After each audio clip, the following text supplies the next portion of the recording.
Hello everyone, we are back again with more of this game.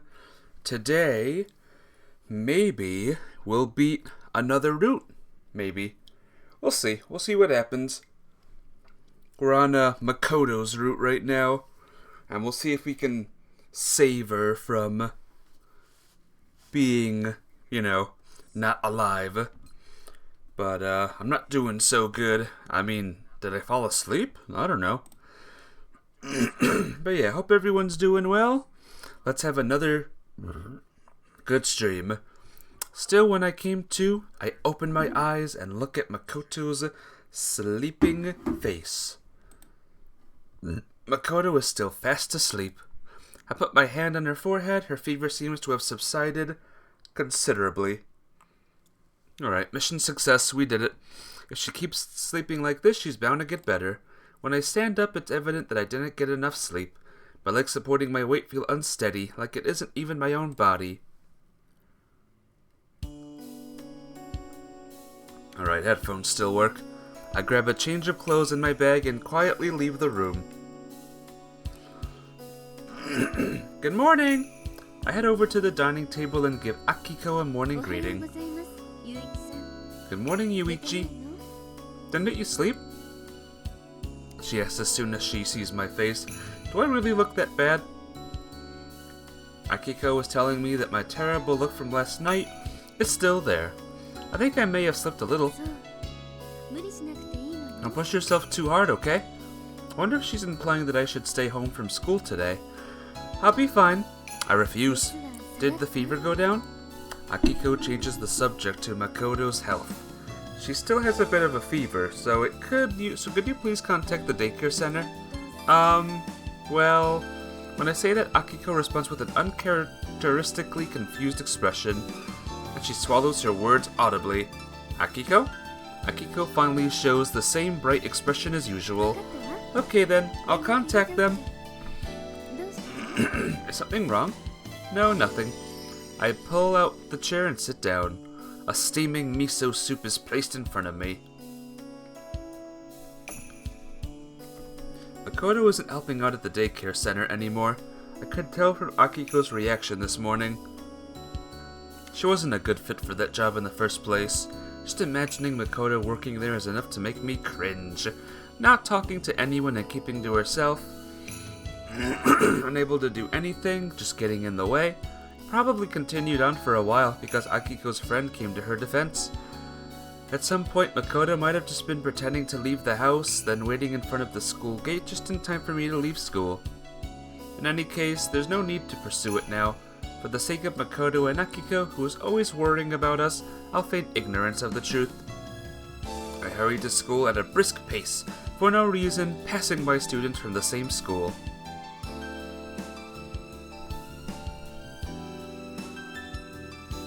I'm back! It's rare for me to come home without stopping elsewhere along the way, so the house still has its daytime brightness. I finish gargling in the bathroom and go to the living room. I don't see Akiko, so she's probably out shopping.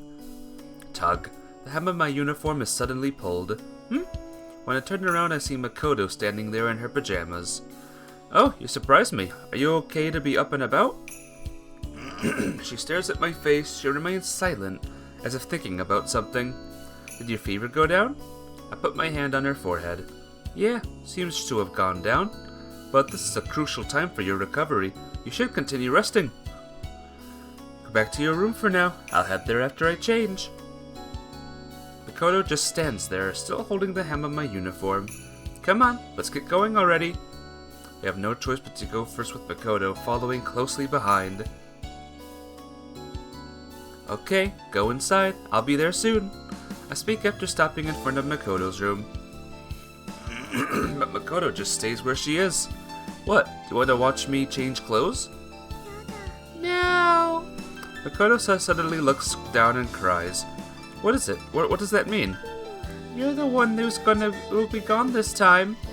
I feel like I'm suffocating for a moment. I think she's saying this because she's remembering that day. Maybe her memory has returned to her, and with it the fate to which she's bound. But when I calm down and think about it, those doubts disappear. She sees Piro with me. Piro, who has been by her side all this time, is now gone. She thinks I might disappear on her next. Piro has probably returned to its owner. It got tired of playing around in this house. I'm sure it'll show up again sometime. Don't worry. I pat her on the head to reassure her. And besides, I'm not going anywhere. Don't worry about that either. Yeah. As if relieved by that, she lets go of my uniform. Are you good? While I'm changing, Makoto keeps the door ajar and asks me questions incessantly. It appears that she has no intention of going back to her room. Yeah, I'm good. I'm still in the process of changing, but her voice sounds lonely, so I say it's okay just to reassure her. And aside from that, it's cold in the hallway. The heater is making my room much warmer. It's warm! She says this as soon as she comes in and walks to my side. Hold on, just let me get my pants on. I quickly put my legs through them and finish changing my clothes. Makoto looks up at me and remains silent. About a full head taller than she is. Hey, keep yourself warm, okay? Or do you want to lie down in my bed? As long as you're here, either is fine. Then just cover yourself with a blanket. Don't just stand there, take a seat. Okay. Makoto sits down while leaning against the bed. I cover her with a blanket. While I sit down next to her, Makoto gives me half of her blanket. I was already pretty warm after coming home in a hurry, but I go under the blanket without objection. Makoto smiles with satisfaction. She really wants to be with me. I can really feel that. When we are together like this, we look like brother and sister or even lovers. Whichever is fine, but whatever matters is that we're close. Suddenly, a tinkling sound. It's the bell around Makoto's wrist. Makoto also happens to hear the sound from her wrist shaking, and she seems to remember that it's there. She plays with her wrist for a while, enjoying the sound. We don't speak, we just listen to the sounds together. Eventually, there's a knock on the door. Are you there, Yuichi? I hear Akiko's voice from the other side of the door. Yes, I'm here. You have a phone call. Alright, on my way. I stand up. Tug. Makoto is tugging at the hem of my uniform. It's the phone. I'll be back soon. I grab her hand and explain the situation.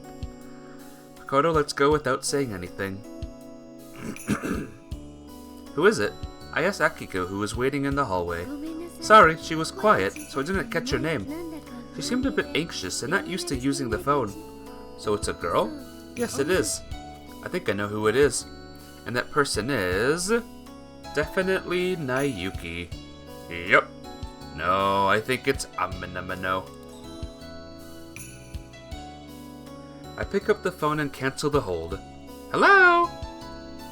Hello, it's me. This is Amino, right? This is Aizawa, right? Yeah, so it is you, Amino. Yeah. Something wrong? Where are you?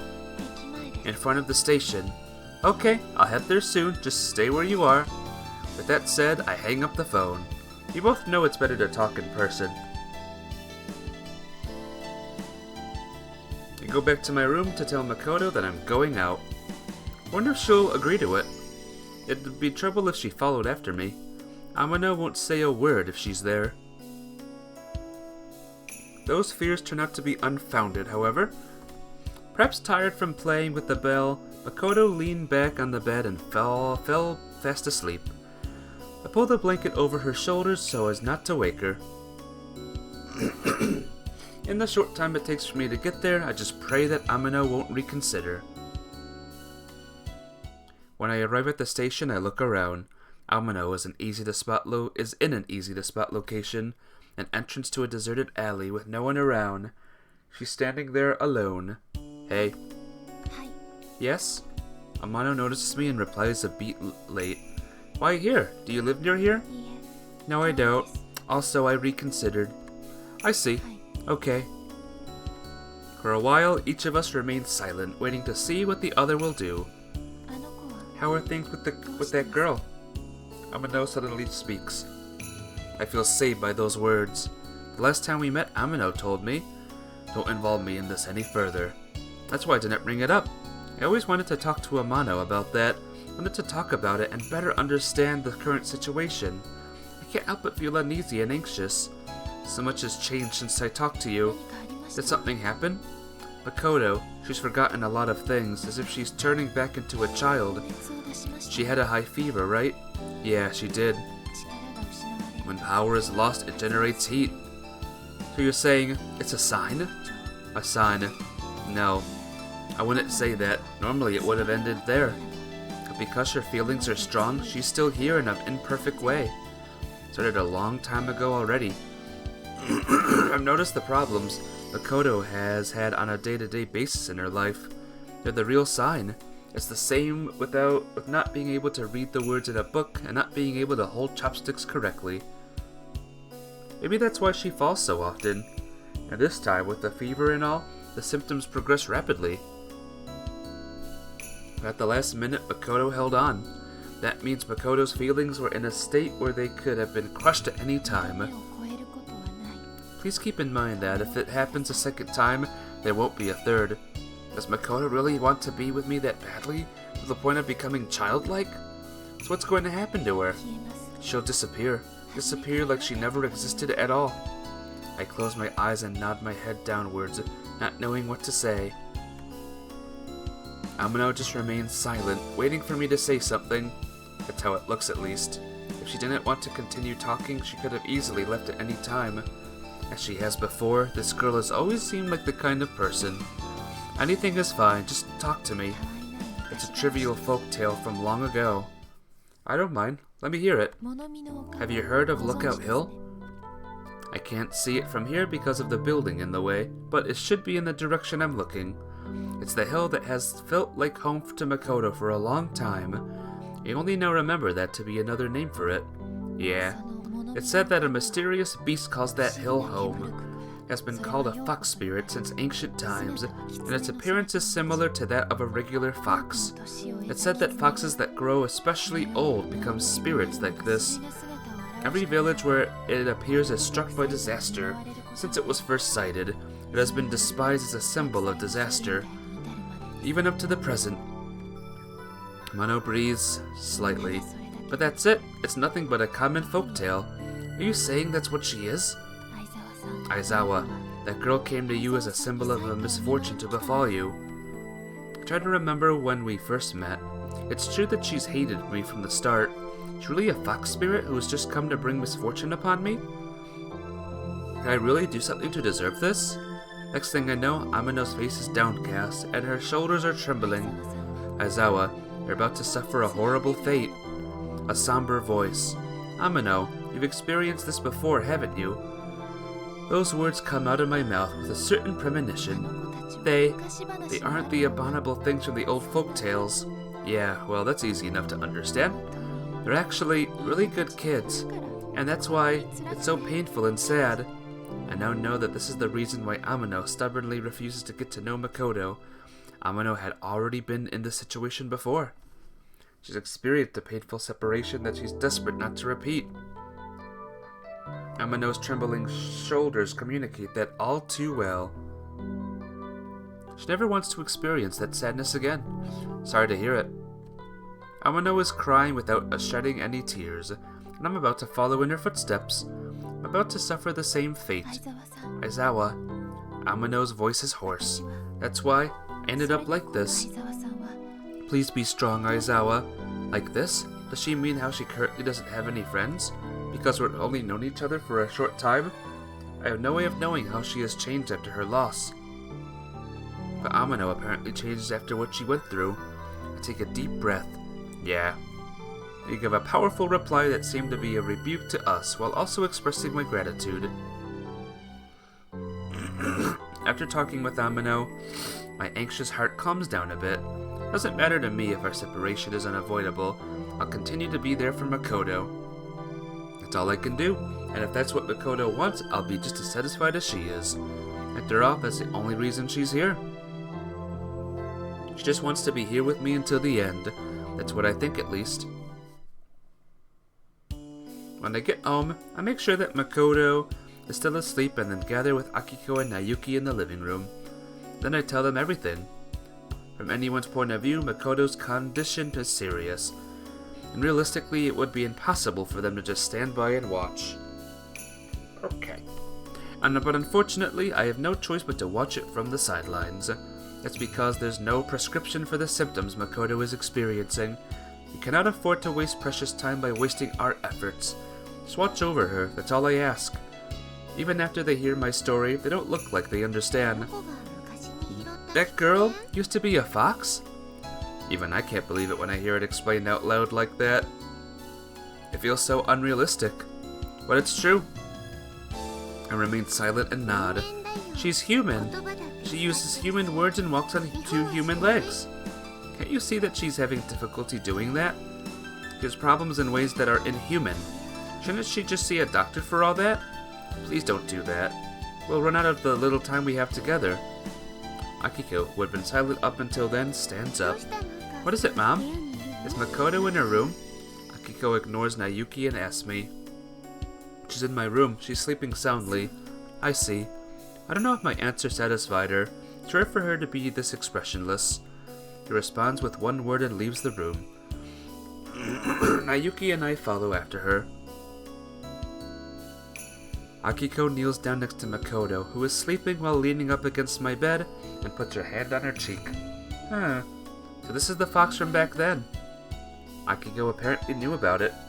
She knew about the fox I'd been keeping under the roof. Thought I could hide it away in my room, but that was when I was a kid. Although I intended to be careful at the time, from an adult like Akiko's point of view, my actions may have been laughably transparent. Ow! A sound leaks from Makoto's mouth as she sleeps soundly. She must be talking in her sleep. At the same time, her hand falls from her lap and her wrist tingles. Bells. Akiko grabs her wrist. Did you give this to her, Yuichi? Yeah. She always liked the sound of bells. Huh? Isn't that why you gave her this? No, she just said she wanted it is all. Really? Then I guess Makoto is the same as that fox from back then. Back then, I always had a bell in my wallet. Ayuki must have remembered that as well, as she is nodding next to her. I had a hard time when I went shopping. Every time I took my wallet out, she'd come down from the second floor and follow me. Really? I had no idea. I'm sure they didn't find out. Your parents, I mean. Her words are an acceptance of the unbelievable facts that I just told them. Akiko herself has memories of Makoto, and she might be just like me. No matter how far removed from reality this is, she must be sensing something that she has no choice but to accept when Makoto herself is right in front of her. Akiko looks at Makoto's face for a while and then suddenly stands up. Have to prepare dinner. Oh, what are you making? I'll help you. The interaction between them is the same as ever. I can't help but feel grateful seeing the two of them. They helped create the situation that I wanted most of all. Makoto grows quiet after that day. Calling her quiet probably isn't the right word. It's not as simple as that. The truth is that she's even getting bad at using her words. She spends most of her time doing nothing, lost in a daze. Makoto and I silently watch the snow falling outside the window. Makoto's hand is on my knee. Her hand is small and warm. I guess she wants to make sure that I'm by her side at all times. Makoto! Hey, Makoto. Makoto's face slowly turns toward me. Want a mandarin orange? I pick up the mandarin orange that Akiko had given me and show it to Makoto. Is it sour?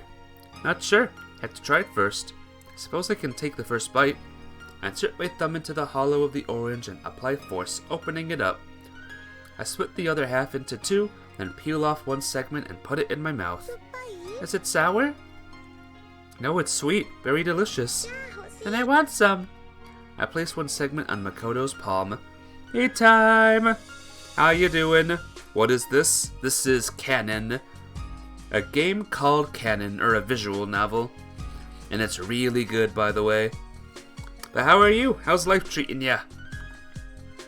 Makoto looks at it for a moment, then pops it into her mouth. He purses her lips as if it was sour. Haha, too sour for you? Yes, but it's delicious. Right? We share the orange and eat it together. Even after she finishes eating, she keeps the peel in her mouth, as if she doesn't want to stop. Eat too much and you'll regret it. Yeah. Makoto nods and turns her attention to the window. It's snowing much harder now. stare at Makoto's face, which remains expressionless. She no longer looks happy or angry. It appears that she is losing her humanity. Having some plumbing issues. Oh no. That's annoying. It's gonna be cheaper. That's good at least. I'm doing good. I woke up a couple of minutes ago and now I'm streaming. Start the day with streaming. Ha ha ha ha. But yep, all is good here. Hope your plumbing gets better. That's a rotten issue to have, jeez. But I wish you luck with your plumbings. It makes sense, considering she's barely human in the first place. Even though she's in human form, her emotions are no longer human. It's painful watching her transformation in real time. Wouldn't it have been better if she had disappeared back then? Thought does occur to me. Maybe I'm really the one who is growing weaker. What's this? Is this a visual novel dating sim? Less of a dating sim and more of a visual novel. It's one that takes place in winter, which is why I'm streaming it now. And there's an anime version of it too that I watch every single winter because it's so good. I'm already nostalgic for the times when I could fight with Makoto and have fun doing it. Back then, Makoto was so energetic that it was almost off-putting. Hey, Makoto. She just turns her gaze toward me, now her eyes are unclouded by anything. She looks like an innocent child. Ow!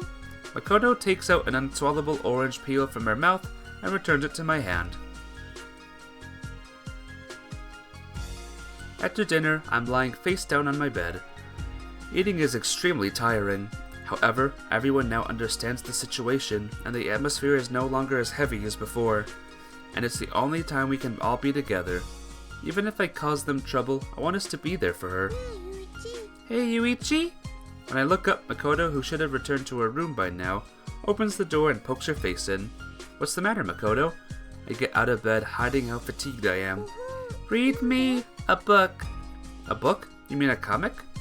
She nods. Come over here then. Okay. She walks happily toward me. When she comes and lies down next to me, she presses her nose against my arm. Remember how before I would have brushed it off as annoying, but now I will let her do whatever she wants. There's no point in backhanded expressions or affection anymore. Which one? Pick up the comic Makoto brings me and flip through the pages. Isn't this the one I just read? I read just recently? Read it! Makoto simply repeats her request. I'm encouraged that she's still interested in this kind of entertainment. Yeah, sure, read anything for you. Love always happens so suddenly. Makoto scratches her head. I'm not sure if she's listening to or not, but I continue reading anyway.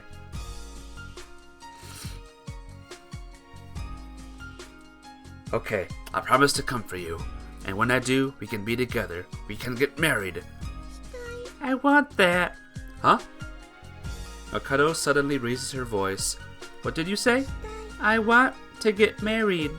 When you grow up. I want to marry you, Yuichi. Then we can be together forever. Yeah, suppose you're right. Should I keep reading? Yeah. Has Makoto also realized what's going on? About what happened last time? That Makoto was really small then? The next morning. I'll be back, Makoto. Please wait for me. You'll leave a visual novel up on the computer for anyone, but you trust you not to make this weird. It's not a weird one, trust me. I've seen weird ones, but this one is far from it. But happy lurking, my friend. I hope to see you soon.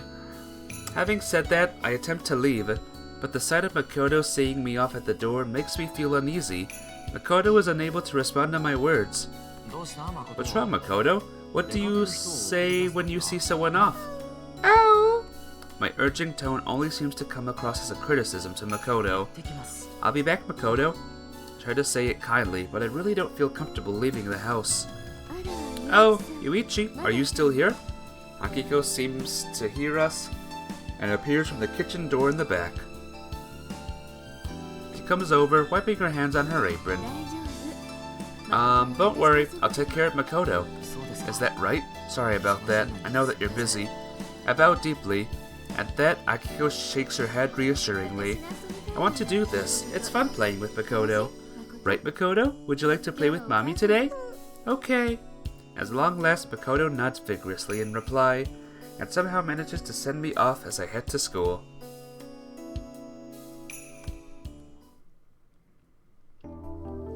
Life in school feels empty, but it's not as if I can't just stop going. All I can do is look forward to going home time. People must find me so unapproachable. I'm becoming quite the spoil sport in school. When everyone gets together for during break time to liven things up, I'll just stare at them from afar, with no intention of joining in. That actually reminds me of someone. Wait, who was it again? Doesn't matter. There's no need to think too deeply about things. Makoto won't be coming to pick me up anymore. She'll be waiting quietly at home for me to return. I dropped by the school shopping district to buy another meat bun for her. Ah! There, I chance upon something that jogs my memory. I break out into a run before I even realize it, so that I won't have any regrets later. I'll continue to be there for Makoto. That was my promise to her. Huff huff. Akiko! Nayuki! I remove my shoes in a hurry and charge into the living room while calling out for them.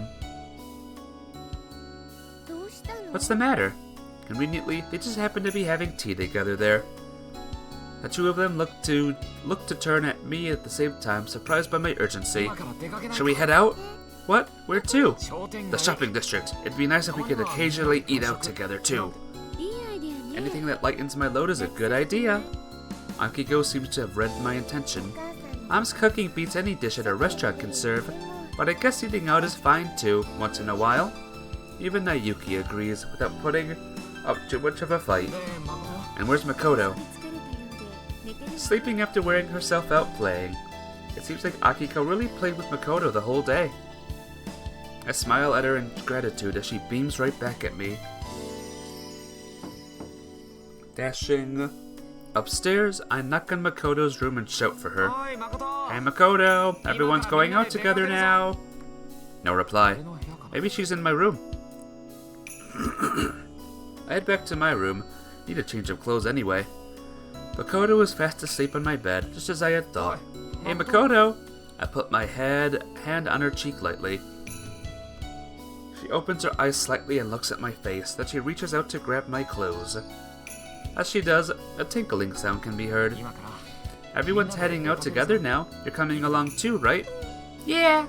She crawls out of bed as if in agreement, only half awake. Let me treat you to your favorite foods.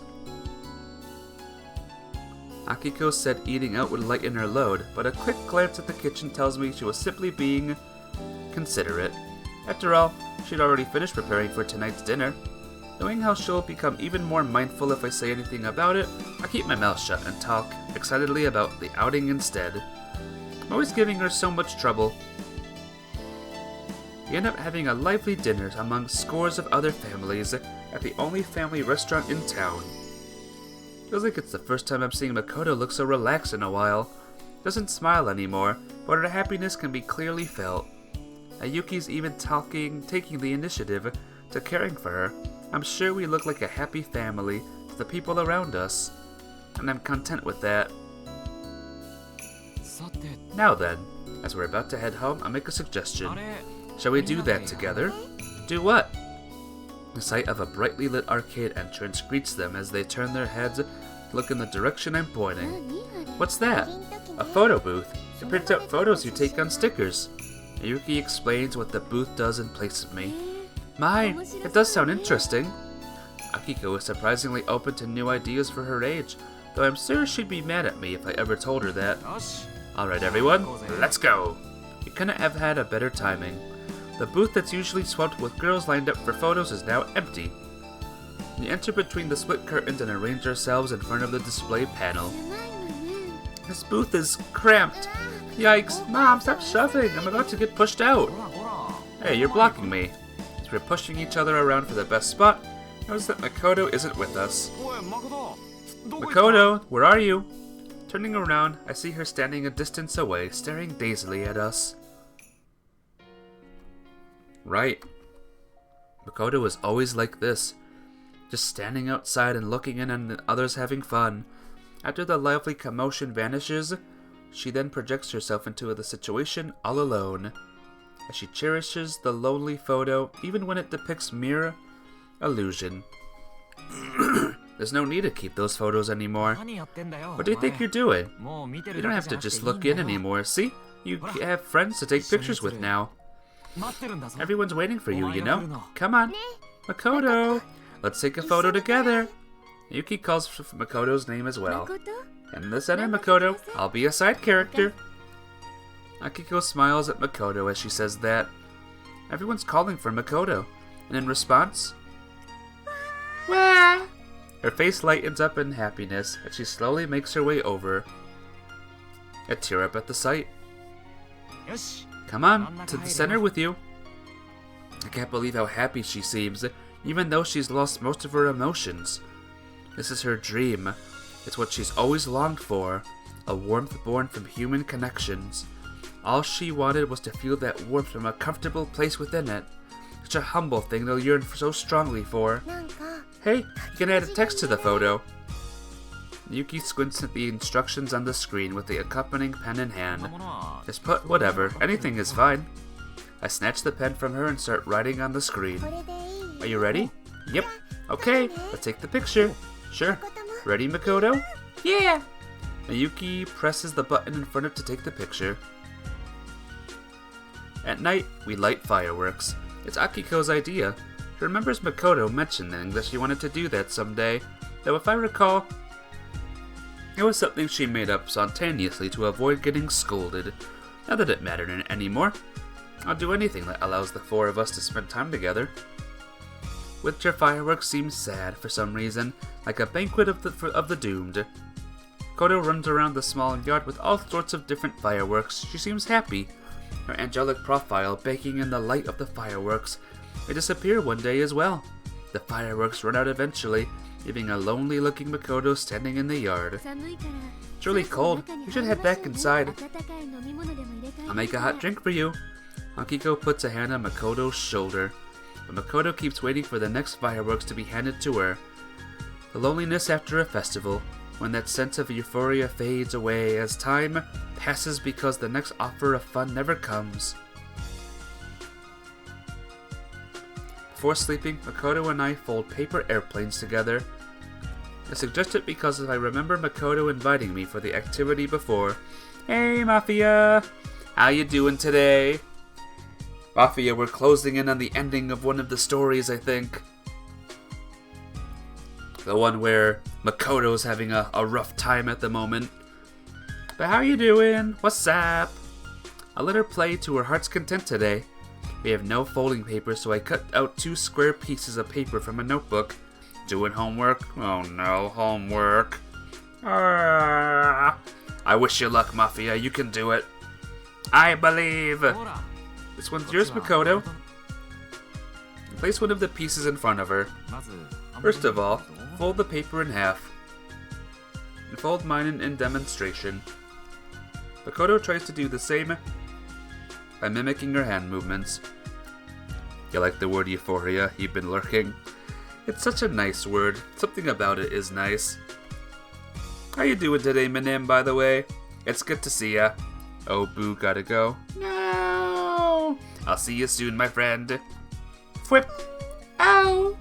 She folds the paper, not into half, but at the slanted angle. Hi and bye! See you soon.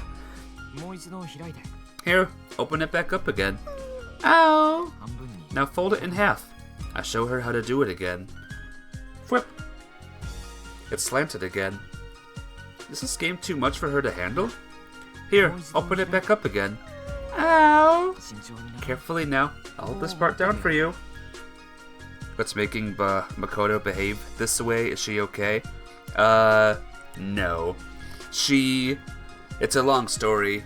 She was a fox that lived, like, on a hill, and she met Yuichi 7 years ago when she was in fox form, and something made her transform now into this girl that you see here, but she's losing her powers she's losing her sense of self or something like that. And the time of her demise is sadly approaching because she transformed it into a human. It's a long story. But yeah, that's what's going on now. Careful now, I'll hold this part down for you. Whip! Oh! With my help, she manages to fold the paper in half. Okay, open it up. Now all we have to do is fold along the line. Poor thing, I know. These stories tend to be feelsy. If you never heard of Kanon before, Time Weirdo, this game is from the same people that made that game. So it's just as feelsy. Makoto's paper is full of creases and not immediately clear which line she should be following. This is the one. Fold along this line, like this. We work together to finish one paper airplane. Ow! The finished paper airplane has creases all over, looking quite forlorn, but we're just playing. It works as long as we're having fun. After that, we throw the paper airplane around to make it fly. It quickly crashes to the ground, but Makoto keeps picking it up to throw it again. I find myself unable to tear my eyes away from this humorous sight, so I keep looking until I fall asleep.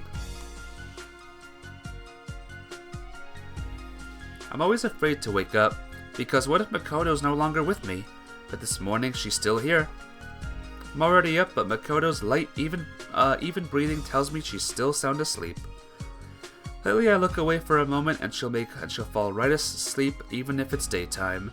She's probably tired. I leave the room, allowing her to keep sleeping. After school that day, hey, I greet her with the cheeriest front I can put on. She probably doesn't want to have anything to do with me anymore, but I want to talk with her. Doesn't matter about what, as long as we can silently share of the weight we both have. That alone is enough to anchor me down and make me feel calmer. Yes? Amano responds to me with her usual deadpan expression. Heading home now? Yes. Great, let's go together. But our homes are in different directions. Hey, Stars over to Hyrule! What's up? How are you today? It's good to see ya. Just go to the school gate. Do you mind? Not at all. Just to the gate then. Amano and I exchange a few short words as we walk down the hallway together. I'm doing quite good. Another day of Clannad is happening, Kanon is happening, so I'm happy. We split up at the shoe racks and meet together again just beyond the entrance. It's just up ahead. Amano speaks up when the gate becomes a stone's throw away. Yeah. We step out beyond the school gate. Goodbye. She bows her head slightly and bids me farewell. Yep, see you later. See you later. We turn our backs on each other to go our separate ways. Hey, Amano? But I turn around again. Will you come see her, please? Amano's back is still turned and she says nothing. Am I distressing her again? But I really want Amano to see her. She's the only other person besides myself who can face Makoto, knowing everything about the situation. I just wanted Amano to say something to her, to give her a little comfort and reassurance. Really hope she indulges my selfish request. Fine. And she does. Makoto and Amano stand facing each other. Both are expressionless. Likely Makoto really isn't thinking about anything at all. But I wonder what thoughts are running through Amano's mind right now. Hello, my name is Amano. Amano decides to start by introducing herself. She waits for Makoto to do the same in return. I can't figure out what Amano's intentions are. It almost feels as if she's trying to take a dig at herself. Makoto can't say her own name. This is something Amano should have realized the moment she laid her eyes on Makoto. Come on, tell me your name. Oh! She probably doesn't even know what she's being asked. Makoto keeps stammering and looking at Amano's face. What's your name? Amano repeats the question. She keeps her tone of voice soft and gentle throughout, even when Makoto responds fretfully. It is compassion from a person who completely understands what the other is dealing with. She doesn't mean to denigrate herself to be harsh to Makoto. It's the tenderness of a protector, a mother if you will. When I realize that fact, all my misgivings about Amano disappear. Asking Amano was the right choice. I doubt I could ever achieve the state of mind she's in right now. A strength that is only born from the acceptance of a great pain. Just being able to see Amino like this is already bringing me great satisfaction. I'm confident she'll slowly regain to the way she was over time. Or at least I believe as much. Makoto isn't trying to run away either, even though it's her first time seeing Amino. It seems to me she's trying very hard to understand Amino's question. What's your name? Ow! Makoto thinks so hard that her face turns red. She's trying her best in her own way. Come here. Amino spreads her arms open. Makoto hesitates for a little while before walking unsteadily into Amino's arms. Aww. Amino embraces Makoto's little body and strokes her head. Doing this makes her feel calmer. She quietly explains her actions without looking back at me. Makoto lets her guard down and leans into her embrace. What's your name? Amino repeats her question while stroking Makoto's head. Ow! Come on, you can do it. What's your name? The answer is not coming out. What's your name? Patiently, Amino repeats her question. Her tone of voice continues to be calm. Come on, tell me your name. Ow! Ma? Ma? Makoto nods. What comes after Ma? Ko. Mako? Should I call you Mako? No! She shakes her head vigorously. What comes after Makoto then? Ow! You're almost there. To. Makoto? So your name's Makoto? Makoto! Ow! Makoto! She gives a big nod, finally finishing her introduction. You have a beautiful name, Makoto. Ow! Makoto bunches her hands and raises them up happily. The bells around her wrist tinkle sweetly with her movements, singing a song on her behalf that she cannot speak. Amino keeps stroking her head as if to reward her efforts, all the while with a peaceful smile on her face. I can't help but smile at the sight of them like that. I'm so glad I introduced them to each other. Makoto even managed to remember her name for a short while. I couldn't have done that myself. I'm sure Amino will be a good friend of Makoto. From now on, to forever. Thank goodness. After finishing dinner and helping with the dishes, I returned to my room to find that Makoto has taken over my bed ahead of me. Tinkle tinkle! She's busily scratching the bells around her wrist with her other hand. Makoto, let's go watch TV together with everyone. No indication that if she heard me or not. The bells keep tinkling. But everyone's waiting for us downstairs. It's some program about the musical instruments of the world. You'll get to see a lot of instruments. There may even be an instrument with a lot of bells on it. Aren't you curious? I tell her all this as I walk closer to her, but she displays no signs of interest. I guess that's a no. Not knowing what else to do, I sit down next to her. Tinkle tinkle! Listen to the bells tinkling and start spacing out. When I close my eyes, I can't quite figure out who's next to me. While my outstretched hand tells me it has to be the warmth of another person. Hey Makoto. Makoto no longer responds. She simply stays by my side, leaning into my body. Want me to read you a book? She probably doesn't think I'm talking to her. All she does is play with the bells on her wrist, making them tinkle. It's all she's been doing since last night when she has time. Seeing her satisfied with doing just that pains me. Should have gone with something better. But it's not like she'll understand what's going on even if I buy something else for her now. This has become my first and last gift for her. Is there anything you'd like to do, Makoto? She's fully focused on playing with the bells. When she becomes like that, nothing else can catch her attention. Come on, there's got to be something better. There were so many other things you wanted to do before, right? I took time off school so I can go with you anywhere you want today. Tinkle tinkle. It stopped snowing too. Shall we go out? Where do you want to go? An amusement park? The zoo? Aquarium? Anywhere you want? Makoto, hey, just respond to me. Let's play together. It's my wish as well. Oh. Makoto opens her mouth and looks at me. Yes, what is it? Go on, say it. She just keeps staring at my face. Makoto will never speak human language again. She rubs her face against me and leans into me. I see. All you want is to be with me, right? That's all. As I hold Makoto in my arms, I feel her relaxing in my relief. The last day of January. Makoto is by my side today as well. After the day ends, the month will change and we will move on one step closer to spring. But there's still a ways to go. Still a ways to go into the warmth of spring. Wish spring would come faster. I want Makoto's favorite season to come faster. Once it does, Makoto is sure to get better. The next morning, Makoto has a fever again. Painfully aware of what that means, I became deeply distraught. Remember what Amino told me? That thing, that there won't be a third time. This has to be it then. Amino has never been wrong before. Even if she hadn't said anything, it would have still dawned on me. And Makoto's thoughts and feelings would fade away for good the next time she fell asleep again. I would have realized that anyway. After all, I've been together with Makoto longer than anyone else. That means the short time I had with Makoto today, before she falls asleep, it'll be the last time that I can be with her.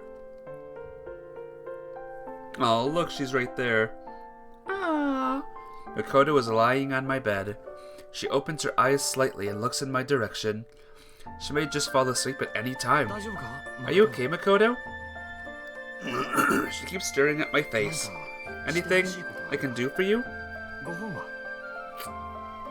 How about I read a book? Great, I'll read you a book. Ow! I hear her make a soft noise. Her expression isn't changed, but I think she's happy. Heading over to Makoto's room, I rummage through the heaps of comic books inside. There are signs of use on every single book.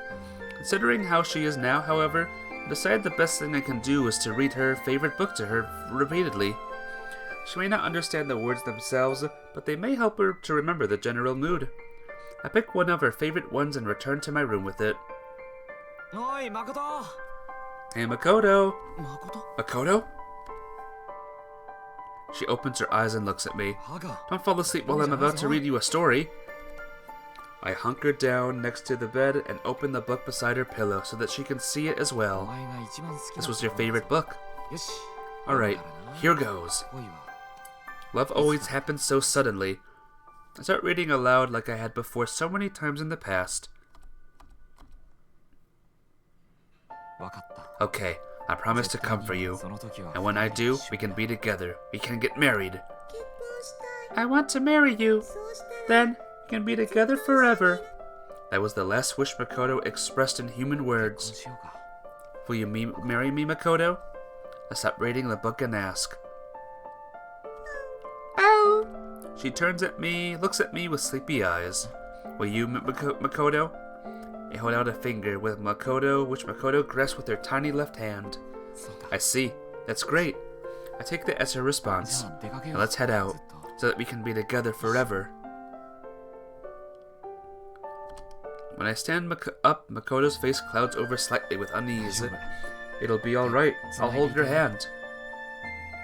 I hold Makoto's hand and help her up.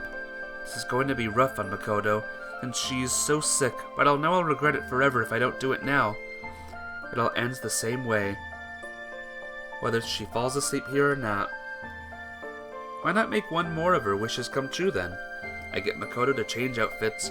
She adamantly refuses to take off her pajamas, holding the sleeves in her hands tightly. She ended up being quite fond of these too. I have no choice but to pull her usual turtleneck sweater over her pajamas. And we leave the room that we had spent so much time in together.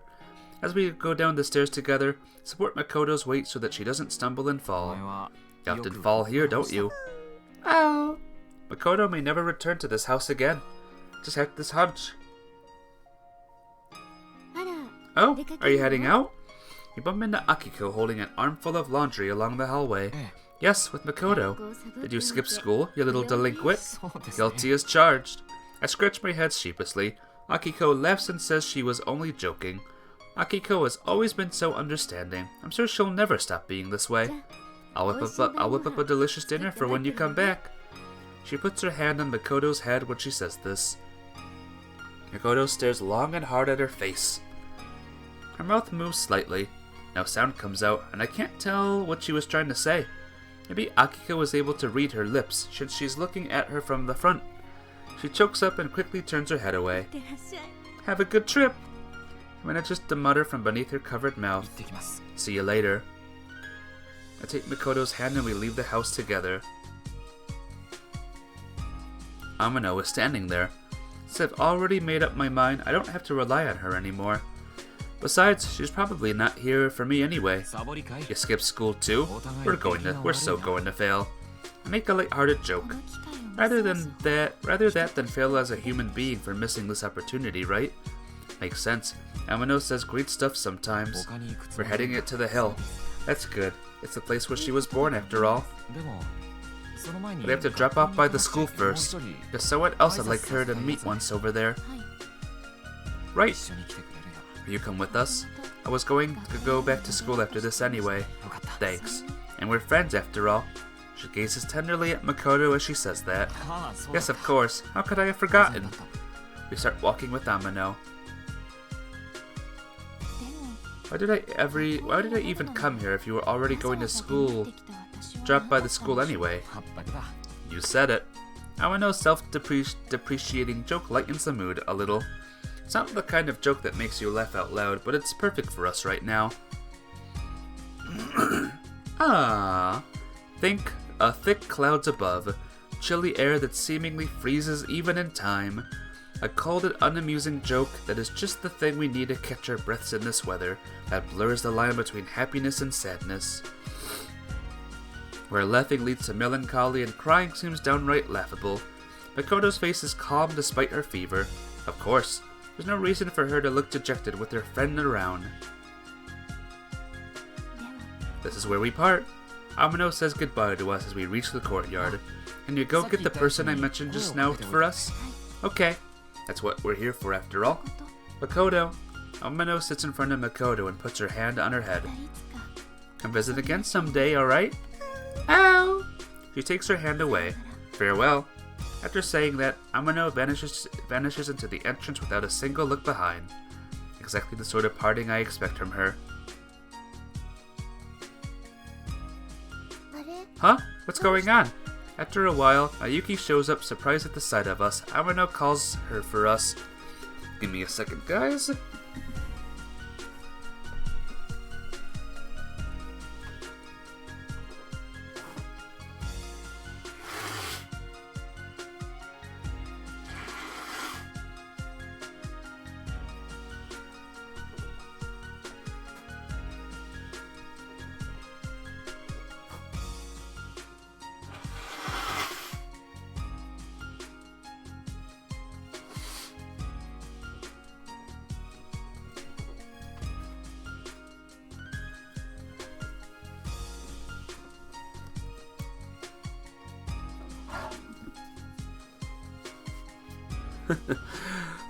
My nose is running like crazy.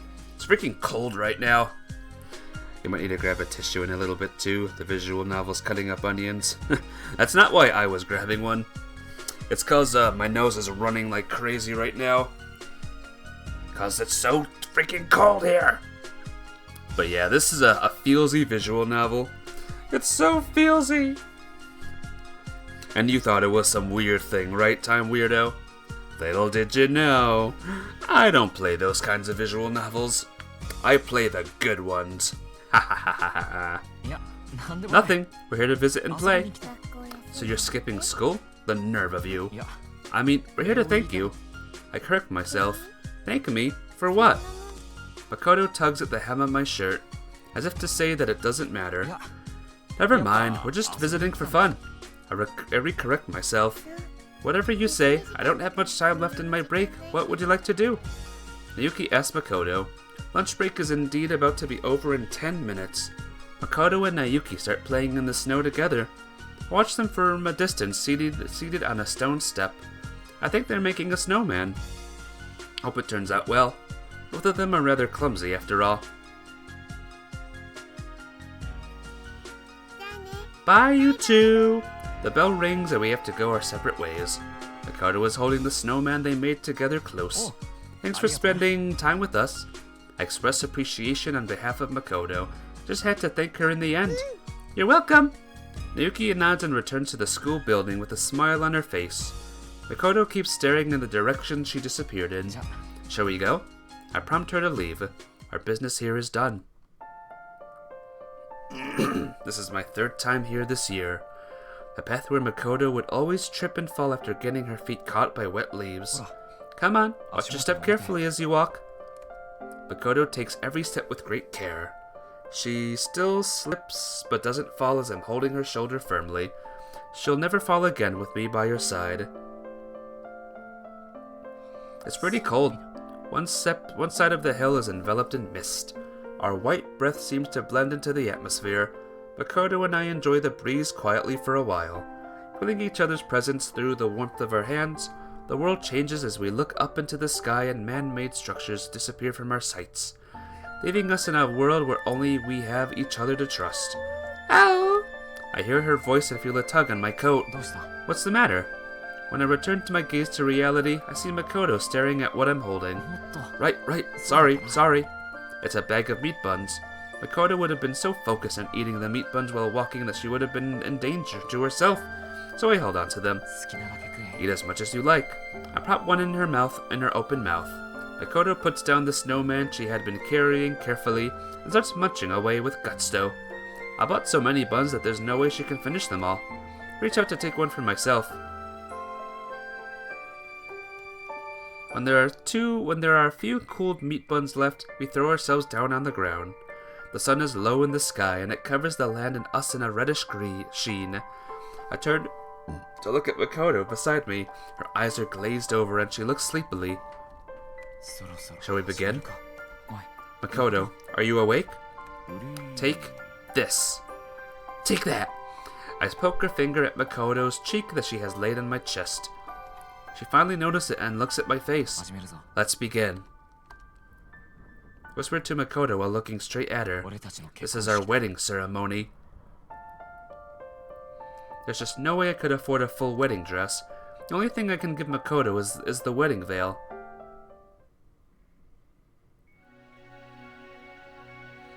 Even though it doesn't seem like she knows what the veil is for, she still holds it so that the wind doesn't blow it away when I put it on her. And that is enough for me. The only attendee is that snowman Naoki made. And embarrassing because it's like Naoki is watching. I can also see that the melting snowman has its own problems to contend with, but it's still here, putting up a brave front in order to celebrate with us, just like its maker. I stand tall against the cold winds to declare my vow of eternity. Makoto listens to me as if she's listening to a song. I'm confident I'm fulfilled Makoto's wish with this. Aw, I know. Isn't this nice? Makoto, when you first appeared, you hated my guts. All because I let you have a taste of human warmth for a brief moment. Back when you were still a pure and gillless, and then you came back. You wanted to bask in that warmth once more. You romped around and badgered everyone like a child. Were you happy, Makoto? Were you happy to be with us as a family, despite everything? Were you happy the person you hated so much was always by your side? Was everything worth it? I know you must have been happy to realize that, in the end, you truly loved everyone. And I loved you too, even if it seemed like on the surface we were always fighting, but you were always a bit of a contrarian, so I'm a little worried. Makoto, I pull her tiny body in for a hug. Let's be together forever. A strong gust of wind blows the white veil out of Makoto's hand and it dances into the distant sky. Ah! Makoto lets out a soft whimper and stretches her hand out, but she doesn't catch it.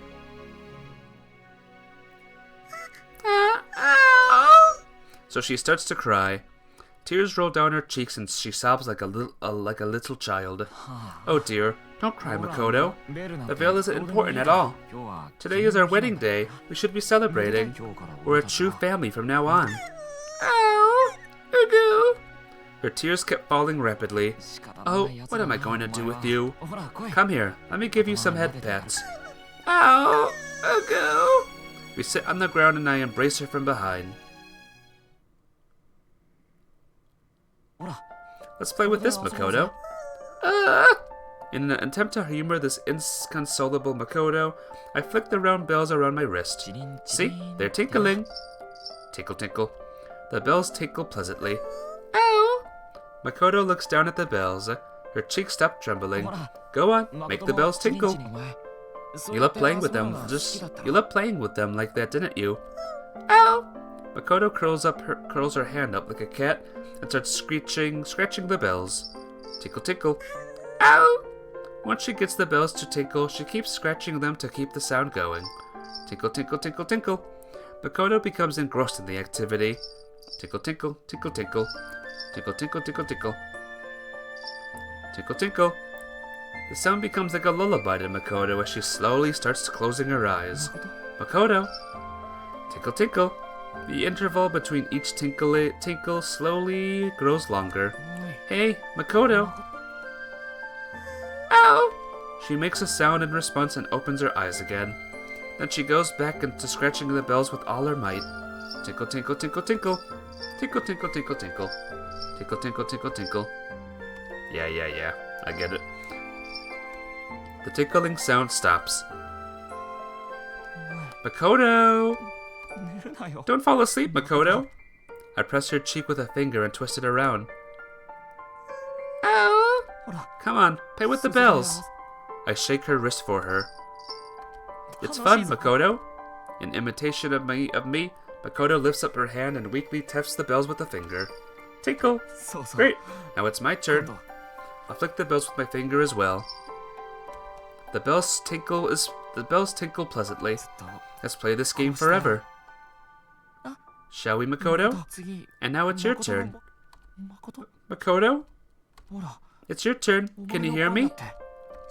Tap the bells and make them tinkle. What's wrong, Makoto? Makoto! Makoto! Her hand falls to the ground from mine with a thud, and then a tinkle. The last parting sound between us.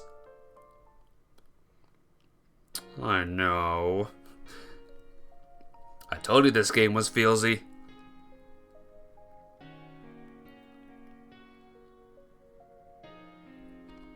Makoto, let's take a photo together. Stand in the center, Makoto. I'll be a side character. Come on, to the center with you. Okay, let's take the picture. Sure. Ready, Makoto? Yeah. Or, yeah.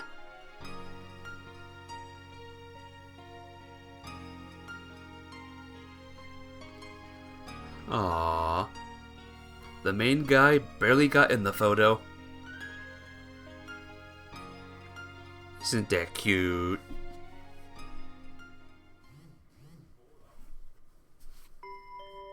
I returned to the normal daily life that I'd almost forgotten about. What I once felt was mind-numbingly dull, When I once felt was mind-numbingly dull, started feeling right once I got accustomed to it, like a rehabilitating body becoming comfortable with itself again. In this state, every little surprise and discovery seems fresh and new. Daily life has always been a collection of these little things, so it's no surprise that it can be fun. Drifting gently along the stream of time like this is not a bad way to live at all. At around the start of spring, a cat moves itself into an empty room in the Manase house, surprising everyone. It's Piro. He prances around the house as if nothing happened, much to everyone's bewilderment. I think he may have been out there making kittens, being a male cat and all. He shows no sign of wanting to leave, so he becomes the Minase's house cat again. Hello. Amano greets me. Hello. I greet her back. Lovely day, isn't it? Why do you always talk like an old lady? Don't be so mean. I'm just being well-mannered. Amano and I talk sometimes when we encounter each other, so it seems you're keeping your promise. My energy level is my only redeeming quality, after all. Don't worry about me. That's good to know. I feel like Amano has become more cheerful as well, due to my influence. That makes me happy. Do you think those foxes are running around on that hill again? Probably. Though we can't see it from here, we still turn to look at the direction of the hill. New life continues to be born and nurtured amongst mundane activities. Perhaps another fox who yearns for the warmth of human compassion will appear again one day. Perhaps. You can't stop it from happening. That's their nature. As is featured even in the folk tales of old, huh? But Amano's face turns serious after pausing for a moment. Maybe half of the people living in this town are actually of the same origin as them. What? Maybe nobody's actually human. We just haven't realized it yet. She states her opinion to me with a straight face before breaking out into a smile. I was just kidding. It's not even vaguely possible. Hey, don't scare me like that. I started imagining it. You should have seen that funny look on your face just now, Aizawa. We grin at each other. What if it's true that the foxes on that hill have some special powers? Could they cause miracles to happen when a large number of them come together? Amano is starting to say strange things again. Maybe that's a quirk of her true self. Talking out loud about our imagination isn't a bad thing at all. For example, a candy shower. What the heck? It's just a dream. Surely you agree that a candy shower would be awesome. I sure don't. Who'd want to eat dirty candy lying around on the street? Also, that's going to cause public transport to grind to a halt. You're too realistic, Aizawa. Not really. Really? Really. Amano looks up at the sky. We're two people who have returned from having the same dream. Well, what do you wish for then? She twists her body around to look at me. Let me see. Do you really even need to ask?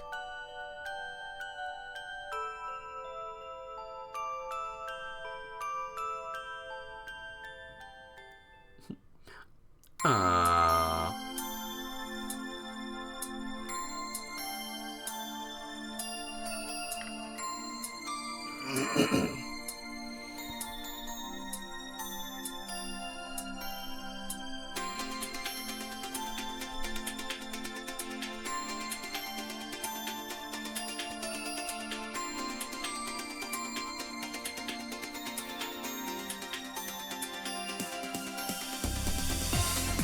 And that's the end of Makoto's thing, guys.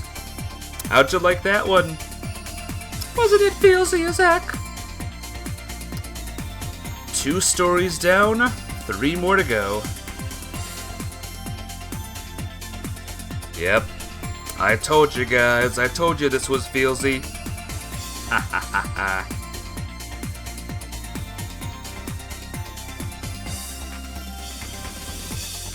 Why was it so sad? When I woke up this morning, I wasn't expecting the onions. Whoops. That's my bad, Time Weirdo. Yeah, you should check out the anime version of this, Time Weirdo. It's good. And the best part of this is that, this isn't even the main feelsy story. That's only, like, a side story. Back to lurking, but remember, tears are good for the soul. Yeah. What was that one book called? Tears with the Soul or something? Was it? Are all the stories going to be this sad? Yeah, maybe. Yes, Mafia Babe, except for one of them. The main story is going to be sadder.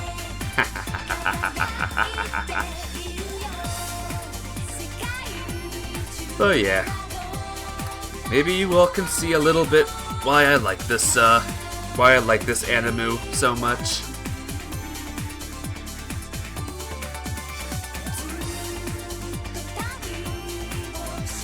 Hey, Mafia, at least I'm streaming this game and not Clannad. The stories in Clannad make the stories in this game seem like a laugh.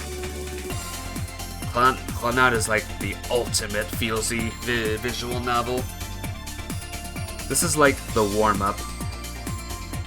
But it's still good though. And we get this epic song at the end too. I want to see if there's a scene at the end or something, so we'll listen to the whole thing.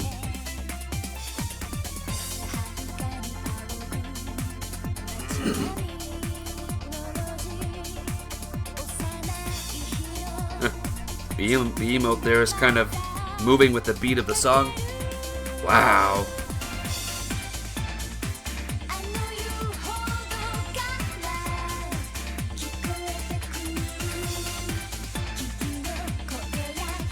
It is. Funny that.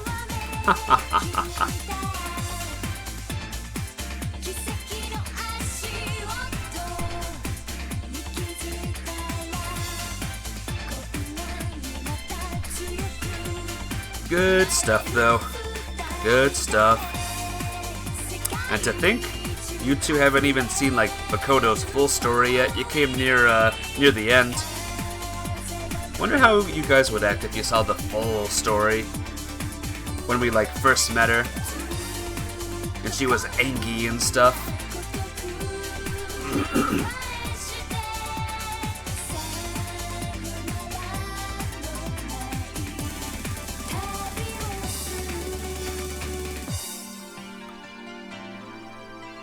But yep, there's 2 stories left. We did Mai and we did Makoto.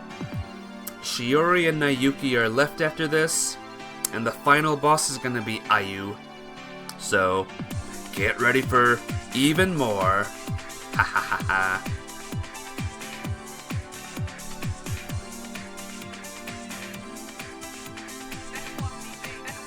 There's also Sayuri too. We haven't finished her story.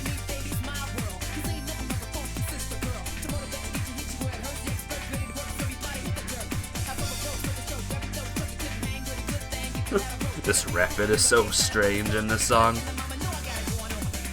It's fine though. It's fine.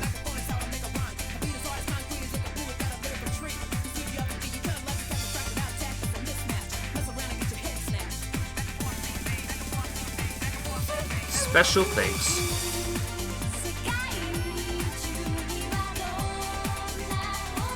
I'm confused, Mafia. How come my name's not here? I deserve thanks for playing this game. Where's my name, huh? What gives?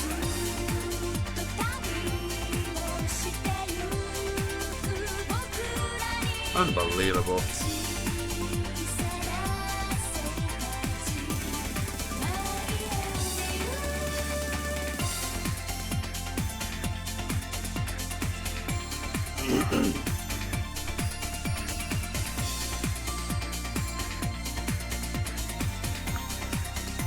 There should also be a statue of me in the credits too, so yeah.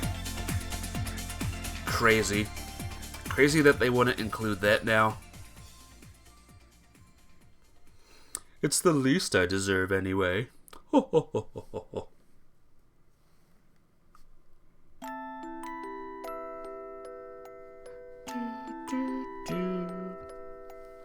Does the music add to the feelsiness, by the way, Mafia? Because I think the music adds to the feelsiness.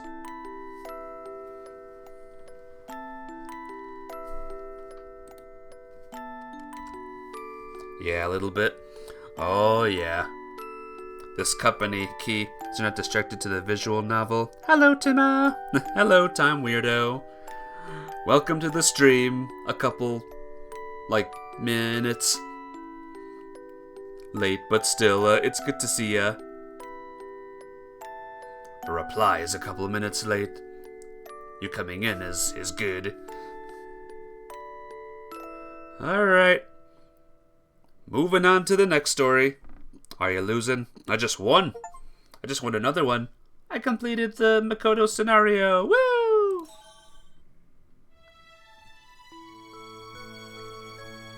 Real quick, I want to see what happens if I chose the failing option. If nothing happens, then I'm not gonna worry about it. You made ramen? Lucky. Definitely Nayuki. Pick up the phone and cancel the hold. Hello? This is Nayuki, right? Why so quiet? Hurry up and tell me what's up. Hey! Click. Beep beep. The call is cut without a word spoken. Maybe it wasn't Nayuki after all. Guess I have no choice but to wait until she calls again. Tch. So that's the fail option, but the call doesn't come. When I check later, it turns out that the person on the other end of the phone wasn't even Nayuki. So if we assume that it was Amino, it's hard to imagine her calling me. Pretty sure she's ignoring me. So is this like a fail story now? Upon returning home, I immediately head upstairs. Yuichi! Yakiko calls out to me. Yes? Could I have a minute, please? But I'm worried about Makoto and wanted to see her quickly as I can. Makoto's fast asleep right now after playing to her heart's content. It's almost as if Akiko can sense my concern. Thinking of taking her to the hospital, she broaches the subject without a change in demeanor. What? But why? I suppose I must sound like an idiot for asking a question like that in return. Anyone with eyes can see that Makoto is ill-equipped to handle everyday life. It's not possible to keep turning a blind eye to the situation. Akiko must have played with Makoto the whole day, like she said she would this morning. It likely cemented her determination. What do you think, Yuichi? Akiko was gentle, admonishing me, but not by her words, but by her expression. Well, if you ask me, I think that's for the best. So that's not for the best, taking her to a hospital? That's a no-no. So this is like the fail, like if I failed Makoto's journey.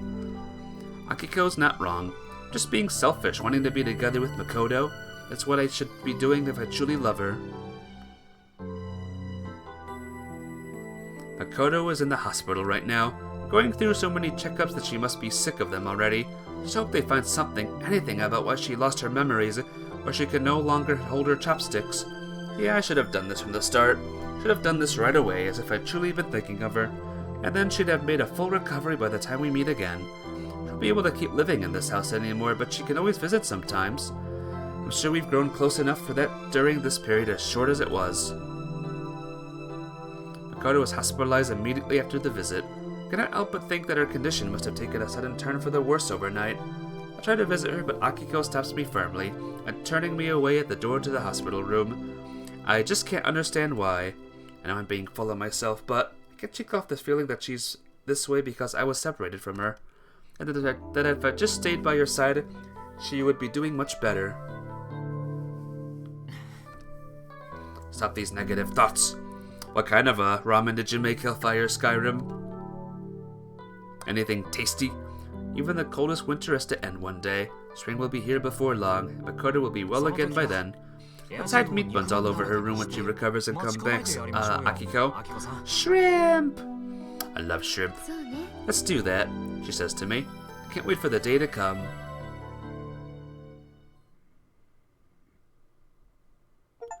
Oh, that's the bad ending. That's the don't do that ending. Alright, let's start a new game again, guys. Who's ready for a new game?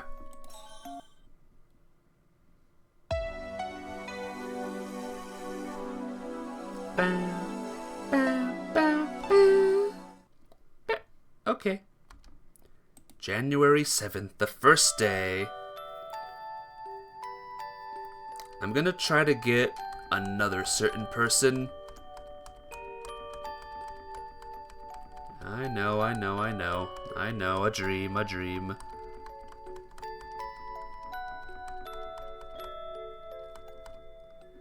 Okay, here we go, guys. Are you ready? Bang. Wake up. Show me around town. There's one person I need to befriend, so I'm gonna try to go for her options this time. Please do. I guess I can go. I'm not carrying your bag. Don't make an excuse. Don't pry further. Run away. Take it. Enter the room. Give up. I'll just pretend this never happened. I quickly close the door and head downstairs. Good morning, Yuichi. Akiko's smiling face greets me when I pop into the kitchen. I return the greeting and sit down on a nearby chair. Is Nayuki still sleeping? Akiko asks the question softly as she arranges the golden brown toast on a white plate. Her alarms went off, so that means... She places a plate of toast in front of me and continues speaking while pouring coffee from the coffee maker. She's still asleep. There's a sighing tone in her voice. Does Nayuki have low blood pressure or something? Doesn't she look like she does? I can't argue with that. If she doesn't wake up soon, I'll go and wake her up, so please eat first, Yuichi. Breakfast is deliciously brown toast and soft-boiled egg, and a cup of freshly brewed steaming cup of coffee. Looks great.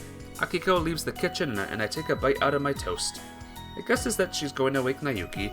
Good morning! After a while, a half asleep Nayuki staggers in. She has already changed into a uniform. Behind her, Akiko has a troubled look on her face. She sits down in her chair or rather collapses, muttering some words I don't understand. Are you even awake? Maybe. She spreads strawberry jam on her toast while giving a vague reply. Her flowing hair sways as she nibbles on her toast still half asleep. Are you good for time? Yeah, I'm still okay. She gulps as she takes a bite out of the toast. But I may have to run. Then you're not okay at all. I'm okay if I run. She slowly tilts the coffee cup with a cat illustrated on it to her lips. I'll be waiting at the entrance for you. Yeah, I'll be on my way soon. Thank you for waiting. Nayuki comes running toward me, carrying her bag. Are you really okay for time? When I look at my watch, it's already well after 8 o'clock. I'll be fine as long as I run as fast as I can. Put on our shoes and leap together. And skip. Ask her to do so. Yeah. It's not like I get lost, but I'd definitely be more convenient to have some guidance. Sounds good. Okay. She nods exaggeratingly, making me wonder why she's so happy. Let's go, Yuichi. Yuki stands first and starts walking. A few students who remain in the class call out to Nayuki and me. The boy sitting on the hallway side is Saito, and the boy across from him is Kitagawa. Yuki tells me as we enter the hallway. I'll remember that. Do you best to remember all 36 of them. I will. You can do it. There are a few students in the hallway, probably because the two of us had spent some time in the classroom. But it's tough for you, Nayuki. Huh? There are club activities during the winter break, and they start from the opening ceremony early in the new semester, right? Maybe tough, but it's all I have going for me. She peers into my face as if she's about to hop. Not true.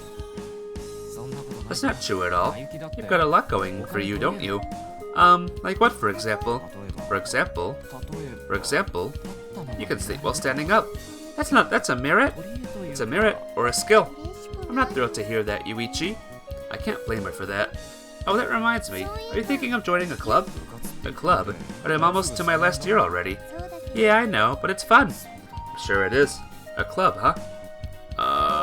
I'll think about it.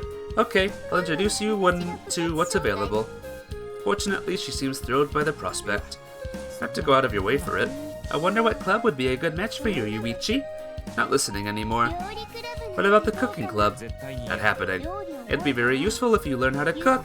I'm fine with arranging the plates. Yuki and I walk through the empty hallways after school, making small talk as we do. Nayuki? What is that? In the middle of the hallway, there's a large iron door. It's a door. I can see that. Where does it go? It's a skyway. You can also go straight out into the courtyard from here. She adds at the end that it's always closed during the winter because it's cold. I see. Would you like to go to the courtyard? Nah. Anywhere cold is the last place I want to be. Oh, we're here, Yuichi. I can see a shoe rack at the end of the hallway. While a few in number, some students are still around. Okay then, I'm heading to my club. Thanks for bringing me this far. No problem. Make an exaggerated bow. Yuichi, what will you do now? Yuki asks while changing her shoes. I don't have any specific plans, but, well, I think I'll take a walk around town. Hope some of your old memories come back to you. It's not like I really need to remember the past. You can do it. It's not something I really need to try hard to do. I changed my shoes and opened the entrance door. Of course it's cold. Well, it's winter after all. Yuki stands next to me, looking up at the slightly cloudy sky. It snowed a little. I look up at the same sky, from heavy gray clouds to small white snow. Is it really warm today? Yeah, it kind of is. After a while, the snow disappeared as if being carried away by the north wind. Looks like it's over. Maybe I should leave before it starts again. See you, Nayuki. Yeah, see you around. Alright, don't say anything about me staying with you. Huh? Why not? She questions me as if she doesn't really understand. I mean, it leads to unfound rumors, wouldn't it? Yuichi. Naoki takes a step back. Sorry, but it's too late. She runs off. Wait, what do you mean by that? I already told everyone this morning. Don't say that. As I blankly watch Naoki run off, I seriously consider taking off from school tomorrow. Normally, you'd want to keep that a secret. I know she's a little bit different from others, but still. Heaving a sigh, I begin walking into the cold air. When I look up, I see that the snowy clouds are slowly moving away. The sun is peeking out in the distant sky. The clouds are covering the sky. Ah, skip! Here's Shiori. Yeah, let's not. Yeah! Make her hurry up, wait until she finishes. Hurry up! Wrap it up. Who did you come here to meet? How long have you been here? Who did you come here to meet? Miss, Sayuri. Not Sayuri. Shiori. Dodge. Hey look, it's Makoto! She's back! She's alive again! Step. I dodge the blows. Bam, this time the other fist comes flying. Step. I dodge again. Bam, step. Bam, step. Bam, step. Bam, bam, step, step, step, step. Ha, ha, ha. What on earth are you doing? Contrary to her threatening words and actions, the girl is not used to fighting, and her arms are weak as they appear. Ow! She even stomps her feet on the ground like a child. I bet if I hold you by your hand, it'll skip. Introducing yourself. I'm Yuichi. How you doing, girl that attacked me? Scream. Give up on it, give it a try. This? I'll wait too, I'll go on ahead. I'll go on ahead. You should go too then, Naoki. Okay, I'll do that. See you later then. Naoki and I part ways with Kaori and head back to the classroom. That was delicious, wasn't it? Naoki asks my approval as we walk side by side down the hallway, leading away from the school cafeteria. Yeah, I think it was better than the school cafeteria in my previous school. Naoki? Naoki pauses in the hallway and stares out the window. Are you asleep? I'm awake. Then what is it? It's cold outside. Well, yeah, that's evident by all the snow piled up out there. So what's that girl doing out there? What girl? I look in the direction Naoki is looking. I can faintly make out a figure on the other side of the condensation-covered glass. Wonder if she's cold. I stand in front of the window and wipe it with the hem of my uniform, restraining Naoki, who is tilting her head anxiously. That's dirty, Yuichi. Ignoring her criticism, I see for myself what Naoki was looking at just now. A courtyard, or rather, the back of the school building. A place where almost no one would set foot in this season. A girl is standing alone in that silver world. Who is that, and what is she doing there? Probably the first-year student at this school who sneaked out of her house even though she's been absent from school due to a cold. Yuichi, do you know her? Naoki tilts her head curiously. I'll go see what's up. Huh? You can go on ahead out to the classroom. Where are you going? Outside. Be careful, okay? Naoki waves calmly. I'm too impatient to go and change my shoes at the entrance, so I'm rushing outside with my indoor shoes on. Pure snow and just beyond it. Ah! So, for those who don't know, this is Shiori. She has a cold right now, but she's still coming to school for some reason. That's Shiori. And she's the next girl I want to have a story with. Ah! I leave my new footprints behind as I walk toward the pale girl. Hello, Yuichi. She narrows her eyes slightly and lowers her head a little. So you're here again? Yes, I am. In the same place we met before, the girl wearing the same shawl appears, or smiles. How is your illness? She looks away, as if it's a little difficult for her to say. I still need more rest, but I'm sure I'll feel better soon. Are you taking your medicine? I'm taking a lot of medicine. Are you getting proper nourishment? Yes, and I'm even eating my vegetables. Are you listening to your doctor's advice? Well, She looks troubled as she looks up at the sky. Not really, no. You have a cold, so you should probably listen to what they have to say. Okay then, I'll do that. Do that and I'm sure you'll be 100% in no time. I pat her on the head. Ah, okay. She narrows her eyes as if it tickles and nods her head like a kitten. When I look at her up close, I can see that her skin is indeed pure white. Why is she here? So, what are you doing here today? I'm here to see you, Yuichi. Doesn't sound like she's joking. She looks straight at me with a gentle smile. Am I bothering you? Perhaps due to my silence, she continues in a more anxious tone. No, you're not bothering me at all. I'm relieved to hear that. But why did you come just to see me? Because you're fun. She nods happily as she says it, though I don't know if that really answers my question or not. Really can't read this girl at all. Her behavior is more energetic than I'd imagine, and her expression is brighter. The more words we exchange, the more my initial preconceptions of her begin to fade. Is this her real self I'm seeing? And if so, what was with that frightened look on your face when we first met? What is it? Your expression is hard to read. It's nothing. Maybe you caught a cold? I told you it's nothing. This year cold hits especially hard, so be careful, okay? Coming from Shiori, it sounds oddly persuasive, I think. I'm fine, thanks. I see. I'm relieved to hear that. Anyway, for now, you should worry less about others and more about yourself. Suppose you're right. She lowers her head in embarrassment. Yuichi? What? Do you like snow? An unexpected question. I hate it because it's cold, but warm snow is much, much worse. That may be true, but I like it. The snow, I mean. She crouches down and collects the snow that has fallen near her feet and sweeps it in her palms. I mean, just look at how beautiful it is. She makes a snowball with her hands as white as the snow itself. Would you like to make a snowman, Yuichi? You mean now? Yes, now! She stands up gently, still holding the scooped up snow in her hands. The powdery snow falls like sand through the gaps between her small fingers. It's a sight you never see in the city. You live around here. Aren't you tired of making snowmen by now? Now that I think about it, I remember Nayuki and I filling the entire house with snowmen a long time ago. And of course we were sternly scolded for it. I'm not talking about a small snowman. I'm talking about a big snowman. I can only make small ones by myself. How big are we talking? 10 meters tall would do nicely. Is that even possible? You got enough snow for it. Having enough snow doesn't make the impossible possible. So you won't do it? It's more that I can't, that I won't. It's always been my dream to build a giant snowman. Or at least it was when I was in kindergarten. The girl smiles shyly. Please don't tell anyone. It's kind of embarrassing. It's okay. I won't. I'll even help you build it as soon as you get better. You will? I can't guarantee that it'll be 10 meters tall, though. It's alright. I'll try to be understanding. But anyway, just really call it a day and head home. I'll go home as soon as the lunch break is over. You promise? Yes, I promise.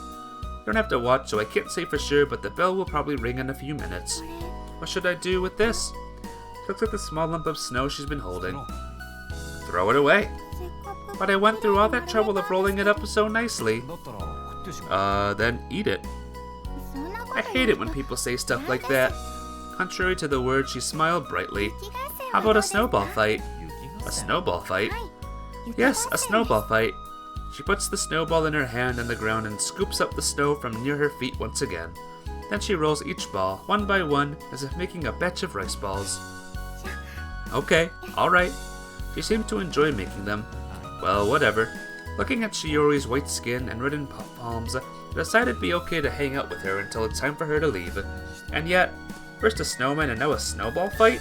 Maybe she just wants to play. And not inside, but outside. Yuichi! Shiori looks up while shaping her snow. Can I put rocks inside the snowballs? She says something scary. Ack! So is that a no? Of course it is. But the game's more exciting that way. I don't need any more excitement in my life. No rocks. Aw, you're no fun. She seems really disappointed as she looks down to the ground. Eventually, 8 snowballs are lined up in the snow. We're almost ready. And then just as she places the 9th snowball on the ground, ah! The sound of the chime announces the end of lunch break. She stands up slowly. It's over, huh? Yeah. I did my best to make them, but I couldn't finish them in time. I'm sorry. And there's a certain loneliness to her smiling face. Well, I guess this is goodbye for now. Yes, I'm going home. The next time she nods, it's the sad expression on her face has disappeared. If I don't hurry, I'll be late for 5th period. Kaori has probably gotten back to the classroom first. Ah! I remember now. Something's been bothering me for a while now. Kaori Misaka. Huh? There's a visible change in Shiori's expression. You have the same last name as Kaori.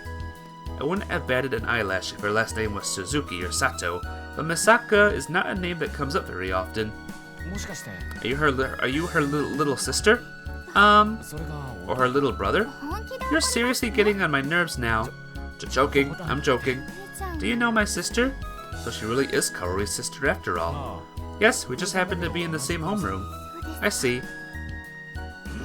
She slowly looks up at the sky while vaguely responding with a complicated expression on her face. A series of school buildings. Snow is piled up on the rain shutters and the windows are frozen white. Maybe you're here to see Kaori. No, it has nothing to do with her. She mutters as she directs her gaze toward the school buildings. The expression on her face is extremely hard to read. Well, I should probably be getting back to class. Oh, right. It's too bad things didn't work out. Can you make it back on your own? I can. I'm not a kid, you know. Really? Snowmen and snowball fights are awfully childish. I hate it when people say stuff like that. With a pouty look on her face, she turns her back on me. Listen, I understand how lonely it must feel to be stuck at home resting. But if you don't get rest properly, you're never going to get better. I know. She nods and then turns again. This time it's toward me. Yuichi! What? You promised. You promised to help me build a snowman when I get better. Yeah, and I meant it. Okay then. She nods cheerfully and is as if ready to do her best. It was a lot of fun. Really? Yes, I had a great time with you. Thank you very much. She bows briefly and continues walking over the snowy ground. Shiori's figure eventually vanishes into the snow. I should probably be getting back to class. If you all had a cold, would you wait here in this snowy land for some dude? I don't think I would. If I remember correctly, the main bell should ring 5 minutes after the preliminary bell. When I look up, I see the powdery snow blowing in the wind. The snowballs left behind in the empty courtyard are soon buried in new snow. I'm back! You would be home. Me too. I would be home too. In me bed. Welcome back. When I return to the hallway, Nayuki is waiting in the same spot I left her. Do you know that girl, Yuichi? Do you know her? No, I don't know her. I see. So who is she? It's a secret. Now I'm even more curious. Maybe I should ask Kaori directly. Don't walk off without saying anything. When we return to the classroom, all the members of the school cafeteria group are already there. Why are you two the last ones back when you should have been first? Because somebody got us lost. Hey, it's had nothing to do with me. First you inconvenienced me and now you're making excuses. It was all your fault, Yuichi. It's okay, Nayuki. We all know which one of you is the liar here. Heads up, the teacher's here. Oh, you're right. Later then. After confirming the teacher's arrival, I quickly returned to my seat nearby. My question for Kaori will have to wait. Well, whatever. The boring afternoon classes continue. Hey, Mafia. I'm gonna do something that I bet you wish you could do when you're in school. Are you ready? It's called skip. Sorry. It's my fault. Uku! I took it a little too far. You sure did. Sorry, Ayu. You wish. I know. Where's the skip button? It's okay. She returns with her gaze toward me. I'm just happy we were able to talk, Yuichi. She flashes me a carefree smile. But we really run into each other often, huh? Join. Spend time in a daze. Take a bath.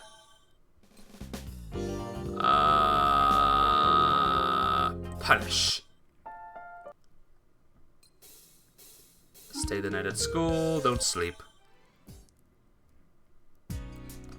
The first period of physical education turns my morning routine into a marathon. I spend the second period of literature class and the third period of mathematics almost in a stupor. And then, when the fourth period of Japanese history is half over, "Hey, Zawa." Kitagawa, who was sitting behind me, speaks to me in a quiet voice. "That girl, she's there again." "What girl?" Respond in an equally quiet voice. After I do, I realize the meaning behind his words. Below the window, in the center of that cold place covered with snow, I don't know how long she's been there. That girl, right? Wonder what she's up to. A girl with skin as white as snow is standing at the end of a single line of footprints. She's wearing a shawl over her petite body. It goes without saying that it's Shiori Misaka. I can't help but sigh. Thought she might show up again. Tell her to go home, leave her alone. I start by tearing out a sheet of paper, then I scribble a message onto it. "Go home now." This should work, right? Seems a little harsh, but I doubt she'd listen to me if it wasn't. All I need now is something heavy to keep it from being blown away by the wind. However, I can't find anything that'll do the trick. I guess I'll just have to borrow some then. Kitagawa. What? You have a stone the size of a fist? Do I look like I have one? No. I don't ask. Since Kitagawa is of no use, I call out to Kaori this time. "Hey, Kaori." "What?" Kaori's seat is even further behind mine. I lean over so as not to look unnatural and speak to Kaori, who is right behind Naoyuki in a low voice. "Sorry, but I'd like to borrow something from you." "Money?" "No." I say that before suddenly realizing, maybe money would be good after all. "Never mind, thanks, Kaori." "Thanks for what?" "A few coins would be about the weight of a stone." I put all the change in my wallet and a piece of paper. Don't end the conversation midway through like that. It really bothers me. Ignoring Kaori, I grab the crumpled paper and open the window a little. Cold wind blows into the room through the gap. "Hey, it's cold." "Don't worry about it." As I'm putting the bundled notes outside the window, suddenly think of something and bring it back into the room. Unfold the crumpled paper and scribble on it again. I can use this to buy something warm on the way home. Add that to the note. Roll up the note again and throw it out the window. Fall softly into the snow. Although it's a little far from her, Sayuri seems to notice it. Fully approaches it. While it's hard to tell from here, she seems to be reading it. She doesn't move for a while. Eventually she looks up. Her gaze fixes on me sitting by the window. Too far away to see what her expression is. All I know is that she's staring at me. Eventually her mouth moves as if she's whispering. And as to apologize, she bows slightly and disappears from my sight, leaving footprints in the snow. Maybe I didn't want to do that. Maybe I should have ignored. Crap. It's for Sayuri's own sake, and avert my gaze from the window. That room is filled with hustle and bustle as the lunchtime chime sounds. Whoops. Shopping district.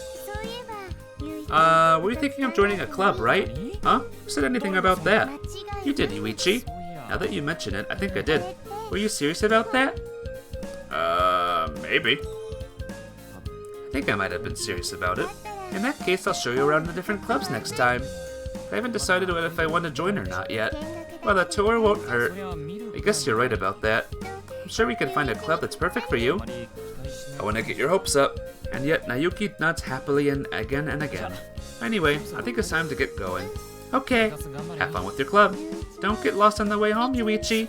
Okay. I leave the classroom with a wry smile on my face.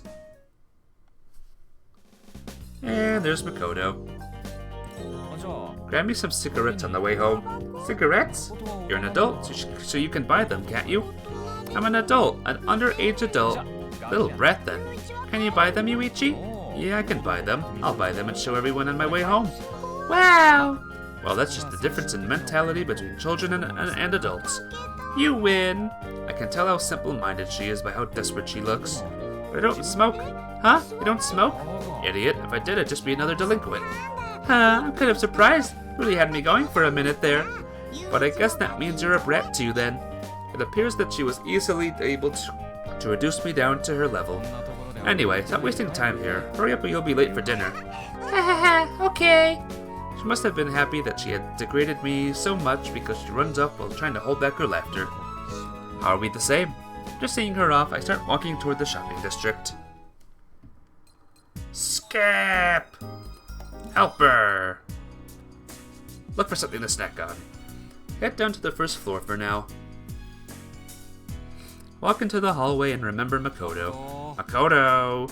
Open the door to Makoto's room without knocking. Anyone home? I see her lying on the floor in front of me. Yeah.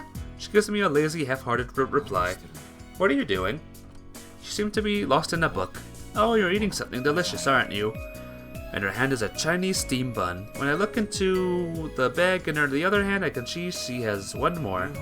Can't help out with that. You won't have room for dinner if you eat it. Take the last one off her hands. Makoto was laughing to herself while reading her book, possibly oblivious to what I've just done. What's that? A comic? Yeah. Well, you bought so many. How much did you spend on all this? When I look around, I see that the room which had been empty is already piled high with comics and magazines. The ones I lent her are at the bottom of the pile. You sleep and play. What a great life you lead. Yeah. She doesn't seem to be the slightest bit fazed by the comment. After I finish eating the Chinese steam bun with meat, I quickly leave the room. Yuichi! The door is thrown open. Don't you know how to knock? You left with it, didn't you, Yuichi? Left with the what? My last meat bun. No, I didn't leave with it. Liar. It's the truth. Ate it right in there in front of you. Where is there? In your room. Ate it while you were busy reading. What? When did that happen? How do you not know? I called out several times and even asked you if I could eat it. What was my answer? You said I could have it. You're lying, Yuichi. You sneakily left with it. Like I said, you told me I could have it. Anyway, don't come into my room when I'm reading. Alright. My meat bun. Hey, if you were to eat 2 of those at this hour, you'd be too full for dinner. I'd be okay. You're like a little kid. My meat bun! She slams the door and runs down the hallway. Interrogate. Hey Makoto, I'm coming in. Open the door before getting a reply. Makoto! Makoto, who is always lying on the floor, is nowhere to be found. I feel strangely uncomfortable. It's only been 3 days since Makoto arrived here. Despite this, the reason why I feel so uncomfortable in front of the quiet room is because she was always making so much noise. She causes a lot of trouble at all hours of the night, or rather only at night, and her presence is very strong. In fact, I still don't know when she will leave. The second she regains her memory, she'll finally have a place to go. Maybe her memory returned and that's why she's gone. Yuichi! Standing there with the door open when Akiko calls out to me. I washed your sheets, here you go. Akiko. What? I want this room to remain like it is so that it's okay for her to come back whenever. Pow. I haven't left, I'm still living here. Oh, Makoto, there you are. Oh my, didn't you go take a bath? I forgot my change of clothes.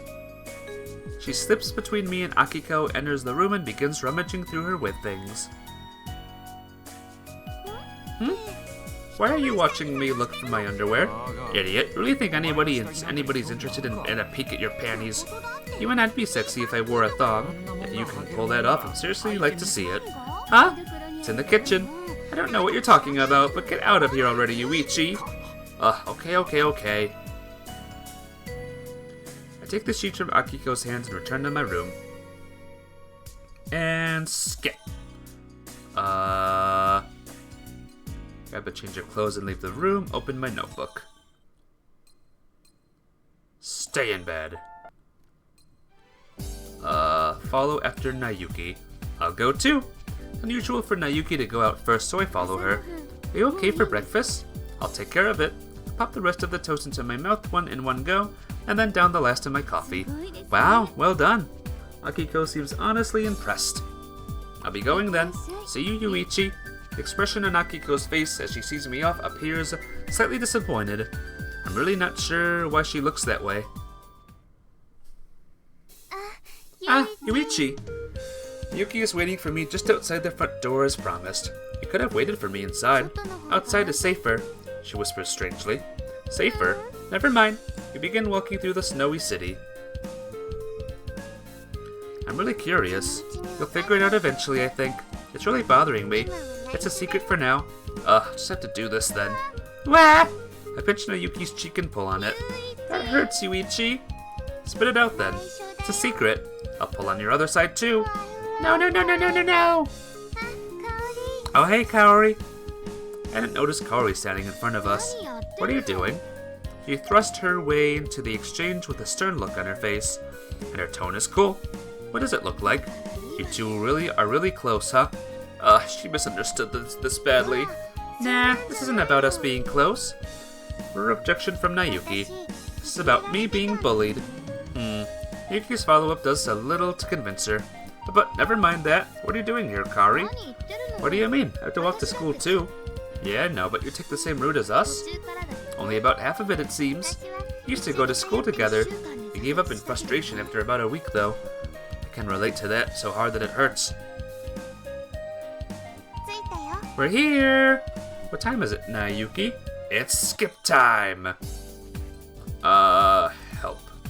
Okay, so you're erasing the blackboard. Lunch. Umbrella, I guess. Will you look for it again today?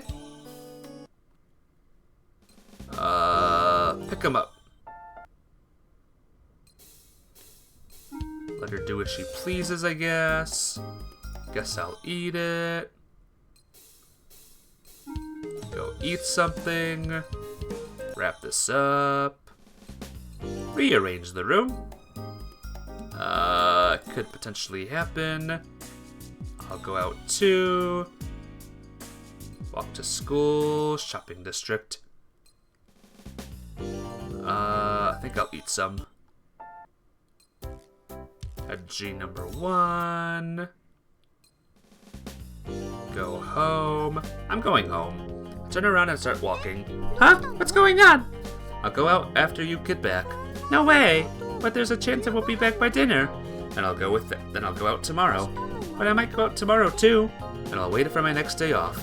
Makoto follows me as I make my way home. Isn't there something you wanted? I'm not a little kid. I can wait. Is this my fault? Yes, it's all your fault. Wait!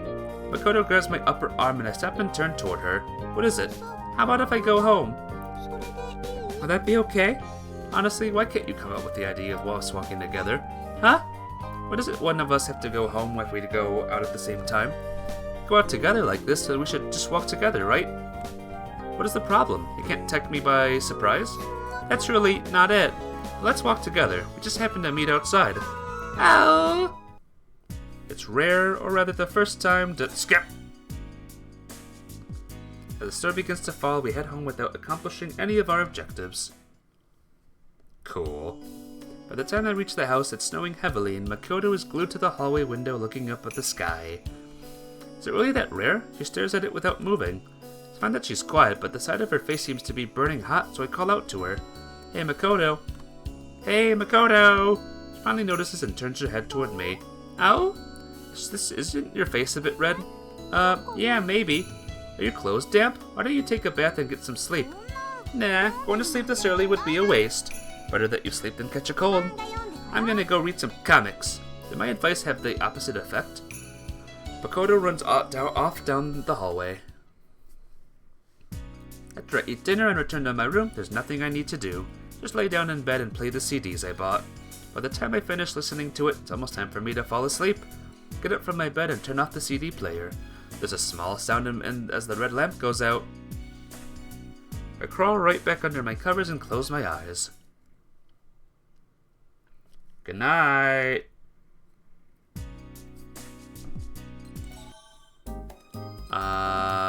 Answer normally.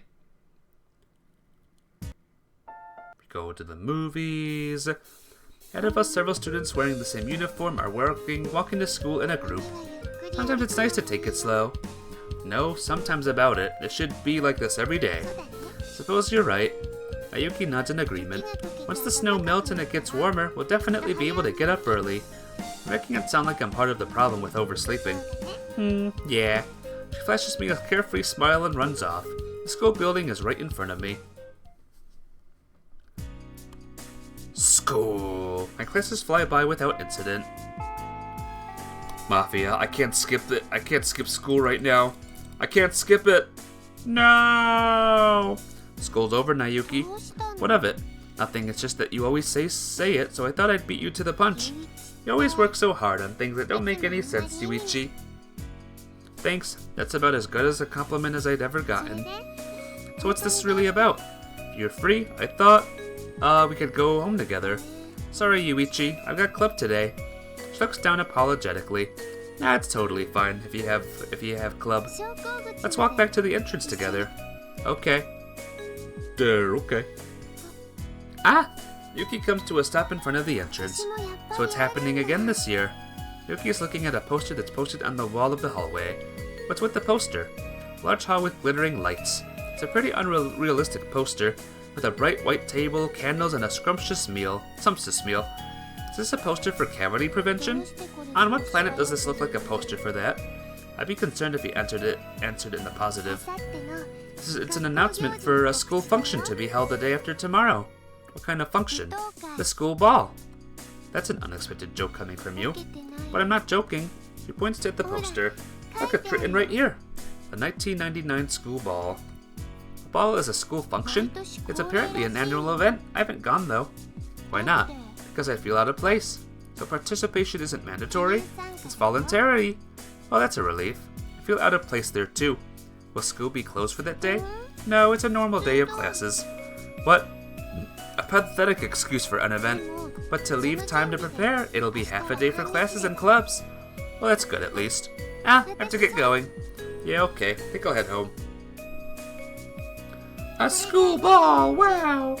Later then, Yuichi. Yeah. Ryuki hurries off to club while I head home. I eat dinner, watch TV, and take a bath. Sit at my desk and finish my school homework with a yawn. It's already late by the time all the homework handouts are filled with answers. Should sleep so that I'm ready for tomorrow. I turn off the lights and crawl into my cold bed. I close my eyes and descend into dreamland. Dreamland! When I wake up this morning, a bright light is shining in from the other side of the curtains, so I think it's unique to this city that the cold precedes the warmth. I quickly change into my clothes and leave the room. Yuichi! Nayuki looks up at my face from the side. We'll finish up in the morning today. Finish up with what? School. They have to prepare for tomorrow's ball. I totally forgot that I didn't need my gym clothes. It's 5th period. But wait, you don't have any gym clothes, do you? I wear them underneath. At least you'll be warm. That's true. Ah! Ayuki, who was walking, stops and lets out a small cry. What's up? The watch stopped. What watch? My wristwatch. Is that the watch you were looking at earlier when you said that we still have plenty of time today? So it's okay to walk slowly? I don't think I put it quite like that. Let me guess, we're gonna have to hurry to make it on time. Maybe. We nod once and then start running at the same time. Running again, I see. It's good for you. Hope you're right about that. Alright, I think I botched Shiori's mission. We might be on Nayuki's accidentally, or some random one. There's still a lot of people around. Looks like we managed to make it on time. Hey! Good morning, Kitagawa! What time is it now? We've got 3 minutes until the bell rings. When I ask him what time it is and he tells me how much time it is left, I think he really understands our plight. Life without a watch is tough, huh?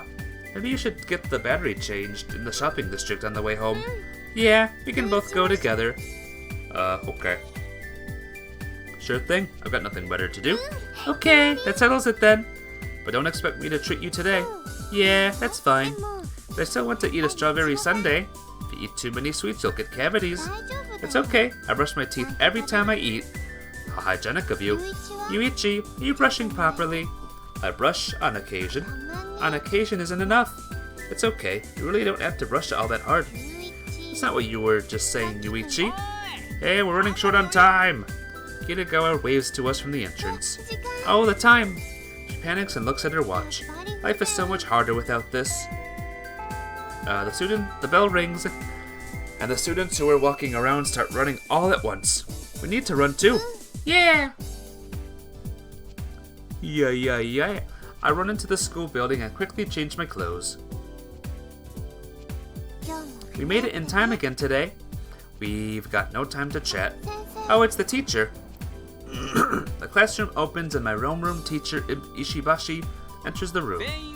Take your seats, everyone. As if spurred on by that voice, everyone hurries back to their seats. Then the morning homeroom begins as usual. Today's classes will be over in half a day. If that's the case, it's unlikely that many students will be concentrating on class. Most students' minds are probably more focused on what to do after school. I suddenly look outside the window. Snow remains on the roof and the tree branches are white. Occasionally, I hear the sound of the wind and I shiver as a condition reflects. It's so calm inside the classroom, but it's extremely cold outside. And yet, rest my chin on the desk and let out a yawn. I'm sleepy. Not even Nayuki and I feel that way. If I'm not her and I feel that way, I wonder how she's feeling, and when I look to my side, as expected, she's swaying back and forth. Yawn! I do my best to focus on the lesson and stave off my sleepiness. Wake her up. I can't bear to leave her sleeping. I tear off a piece of notebook paper and scrunch it up. Thought about throwing my mechanical pencil at her, but there would probably be serious consequences if it ended up piercing her skin. Then while the teacher is facing the blackboard, I throw it at Nayuki. Tap! She looks around with a half-asleep look on the face. Yeah, she doesn't seem to understand what's going on. That did the trick. And then the boring time continues to pass. School is over, Yuichi! When the fourth period and homeroom end, Nayuki is the first to come up to me. Good job again today.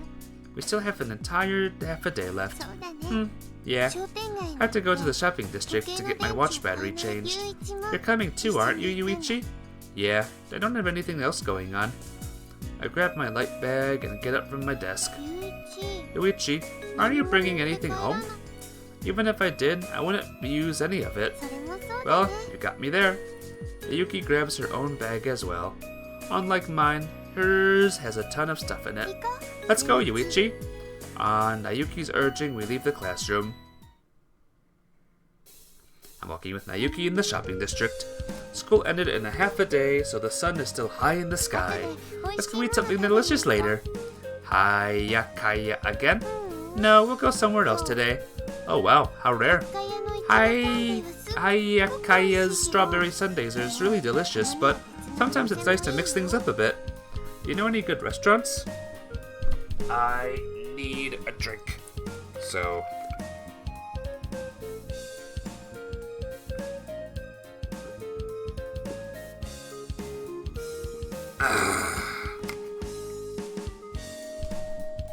Okay, I'm good to go. Let's do this. Yeah, I know a lot. In that case, I'll leave the choice to you. Yeah, just leave it to me. Nayuki smiles softly as she walks next to me. How about a taiyaki style? Absolutely not. Why not? She tilts her head curiously. I'm actually allergic to taiyaki. What? Really? If a taiyaki comes within a 1 meter radius of me, I break out in hives. That sounded very contrived. I see. I guess that option is out then. But Nayuki believes every word of it.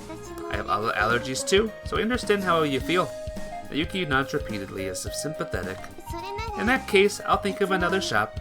However, even though she's my cousin, I find her personality to be incredibly strange. And it's strange having a blood relative I feel that way about. I'm at a loss as to where to go. But hey, shouldn't we deal with the watch first?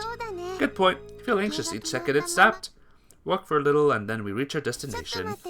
Hold on a second, I'll get the battery changed. Yuki enters the watch shop. I think about following her in, but since I don't have anything to do with at the watch shop, I decided to just wait outside. After waiting a little bit, I'm tapping on the back. Ayuki. Hello there, Yuichi! When I turn around and see Ayu smiling face instead of Nayuki. What do you want, Ayu? Huku, is there any way to greet a friend? I thought you were Nayuki. However, when I think about it, I've been standing here looking at the entrance to the watch shop, but there's no way that Nayuki would be able to sneak up on me from behind. Nayuki? Ayu tilts her head in response to the unfamiliar name. Is that some kind of food? No. Come to think of it, Ayu has never met Nayuki face to face. You know Akiko, right? Yes, of course. I love Akiko. It's the name of Akiko's daughter. I see. Ayu nods as if impressed. She's also my cousin, by the way. Are you living together? You could say that. I see. Try to keep you, Yuichi? Nayuki comes out of the store and spots Ayu. This is Nayuki. Introduce you to Ayu very simply. When Ayu is introduced, she looks at Nayuki nervously. Nayuki tilts her head, not understanding the situation. Anyway, I introduce the two of them.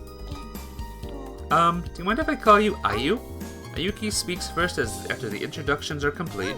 Yeah, Ayu is fine. You can call me Nayu then. Nayu? Ayu and Nayu. This is hurting my head. Please stop. Okay, I'll just call you Nayuki then. Too bad. Nayuki apparently likes the idea of being called Nayu. What are you up to, Ayu? Well, Her smile seems lonely. I take it you still haven't found it? Yeah. Ayu's lost item.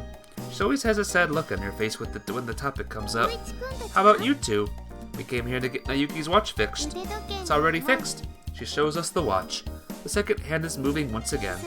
And look at this. Now she shows us a bigger bag. What do we have here? An alarm clock. You brought another one?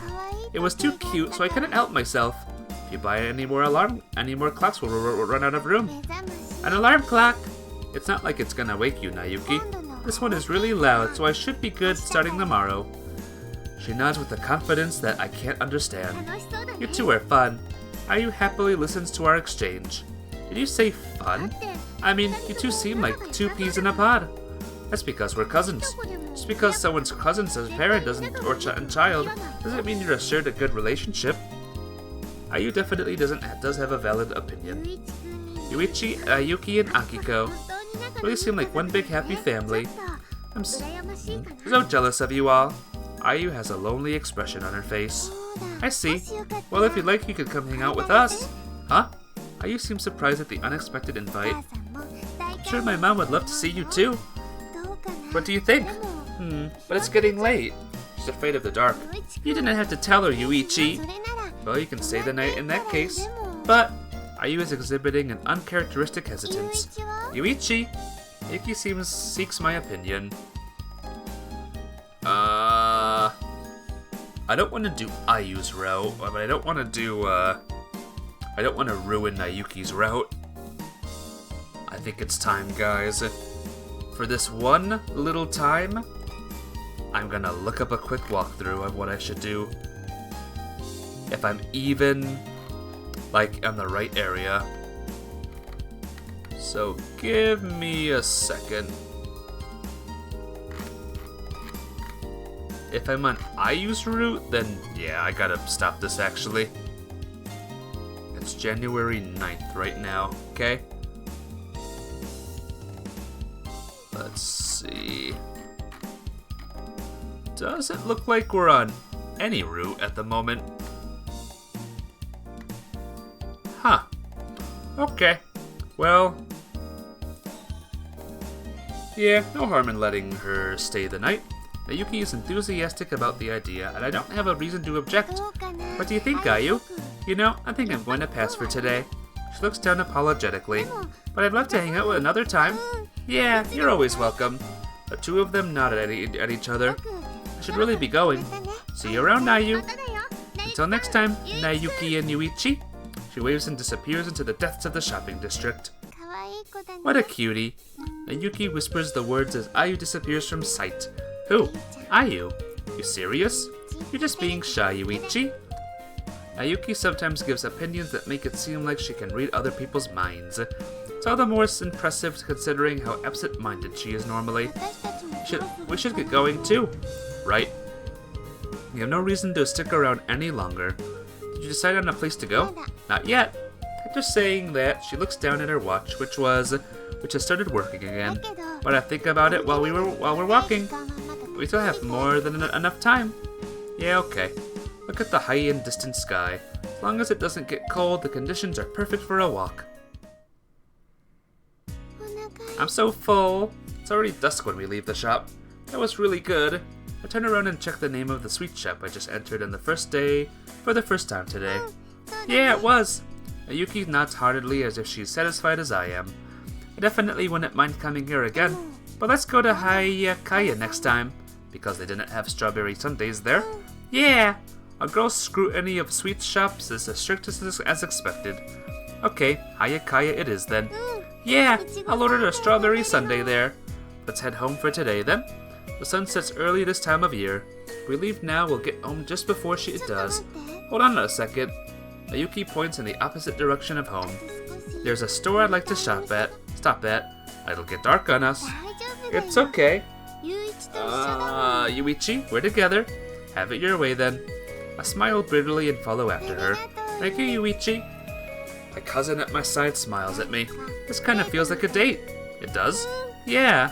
To me, we just look like a pair of close siblings shopping together. However, we are actually cousins, not brother and sister. This is it. After walking a few minutes into the shopping district, Mayuki stops in the front of a store. What kind of store is this? Little bit of this and a little bit of that. So it's like a general store. Yeah, like that. Yuki nods and enters the store first. It's too cold to be standing around, so I follow her inside. Inside of the store certainly fits the bill of a general store. Yuki is looking happily at various things. However, they're all things I'm not interested in. How about that alarm clock here? Do you mean the uninspiring alarm clock I borrowed that makes you even more sleepy? You say the most horrible things, Yuichi. Nah, I just think it's kinda rare for an alarm clock to do that. That's like my second favorite alarm clock, though. Which one's your favorite? The one with the visible gears. Visible gears? It's really big and the dial is transparent so you can see the gears inside. Look for it next time you're in my room. But why is that one of your favorites? Because it was expensive. I see. That's as persuasive as an answer as any. Walk around the shop with Nayuki while perusing their selection. Eventually we circle back to where we started. That's everything. Let's get going then. Yeah, okay. She didn't actually buy anything.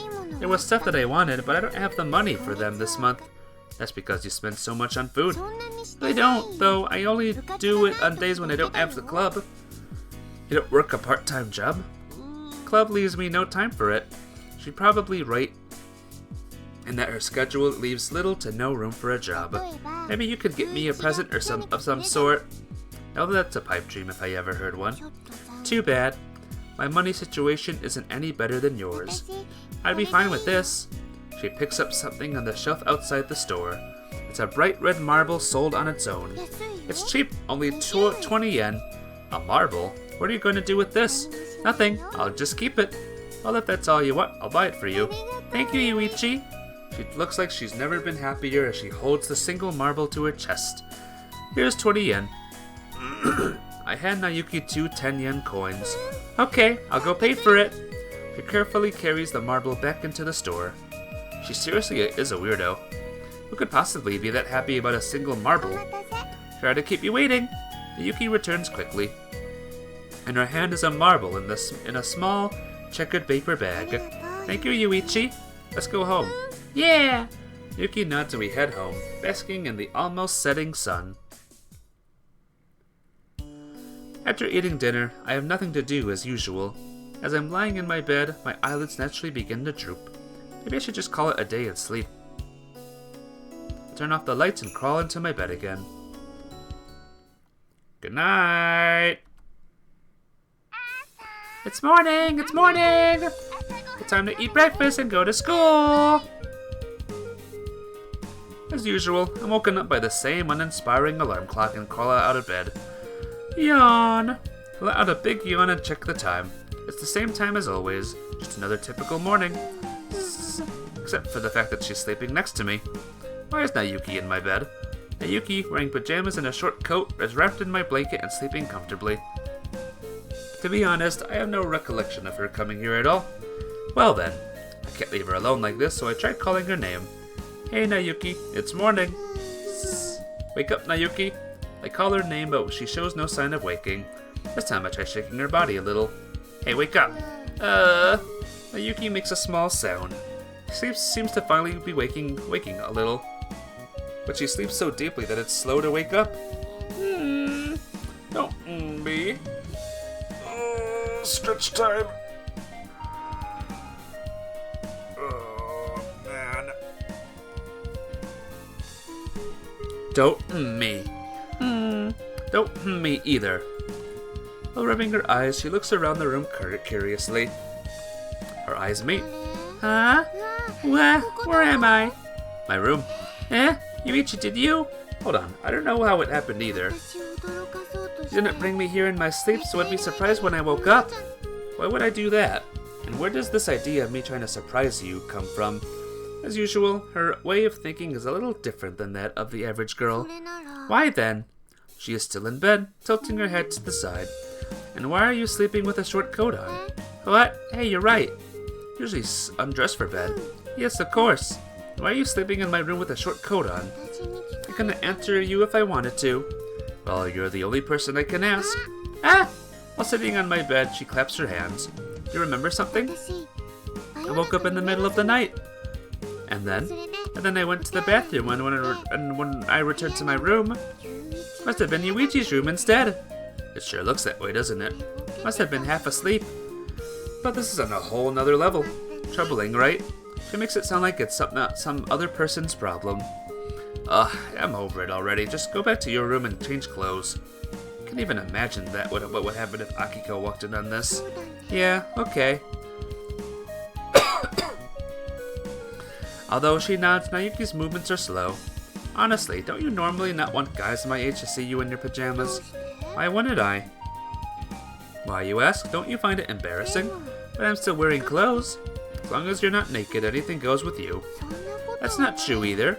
It actually is, isn't it? I don't get embarrassed. You sure don't show it. That's because I'm with you, Yuichi. I think it would be embarrassing if someone other than you saw me. Saying that, she leaves the room. So that's it. Well, we are blood relatives after all. Practically siblings. What Nayuki said actually makes sense.